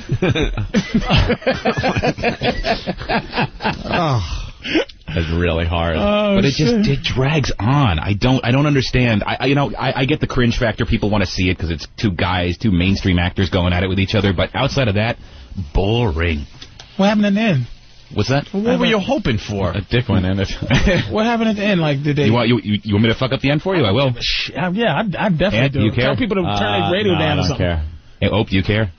Who gets AIDS? The horse? There's no AIDS. Nothing? No AIDS. The Indian and construction workers come out and they just... It takes place in the late 60s and 70s. It takes place over the span of 20 years. So during the course of the whole thing, Heath Ledger gets married, has a family, his daughters grow up. Same with Jake Gyllenhaal gets married, has a wife and a kid, and you get to see their whole lives. And during the course of this 20 years, they keep going back to Brokeback Mountain and hooking up with each other. Yeah. And same time every year. Yeah, same couple times throughout the year. Yeah, and they continue it. And at the end, Jake Gyllenhaal gets his brains beat out with a tire iron. Oh, by some fag bashers? Yes, by some hooligans. At least I think that's what's implied. Wow. Now is that saying that gay love is almost at the movie ending like he deserved that fucking shit, almost like it's bad? There was a little bit of a warning you got, because at one point Heath Ledger tells a story of a gay cowboy that his father showed him that had gotten dragged around by his dick.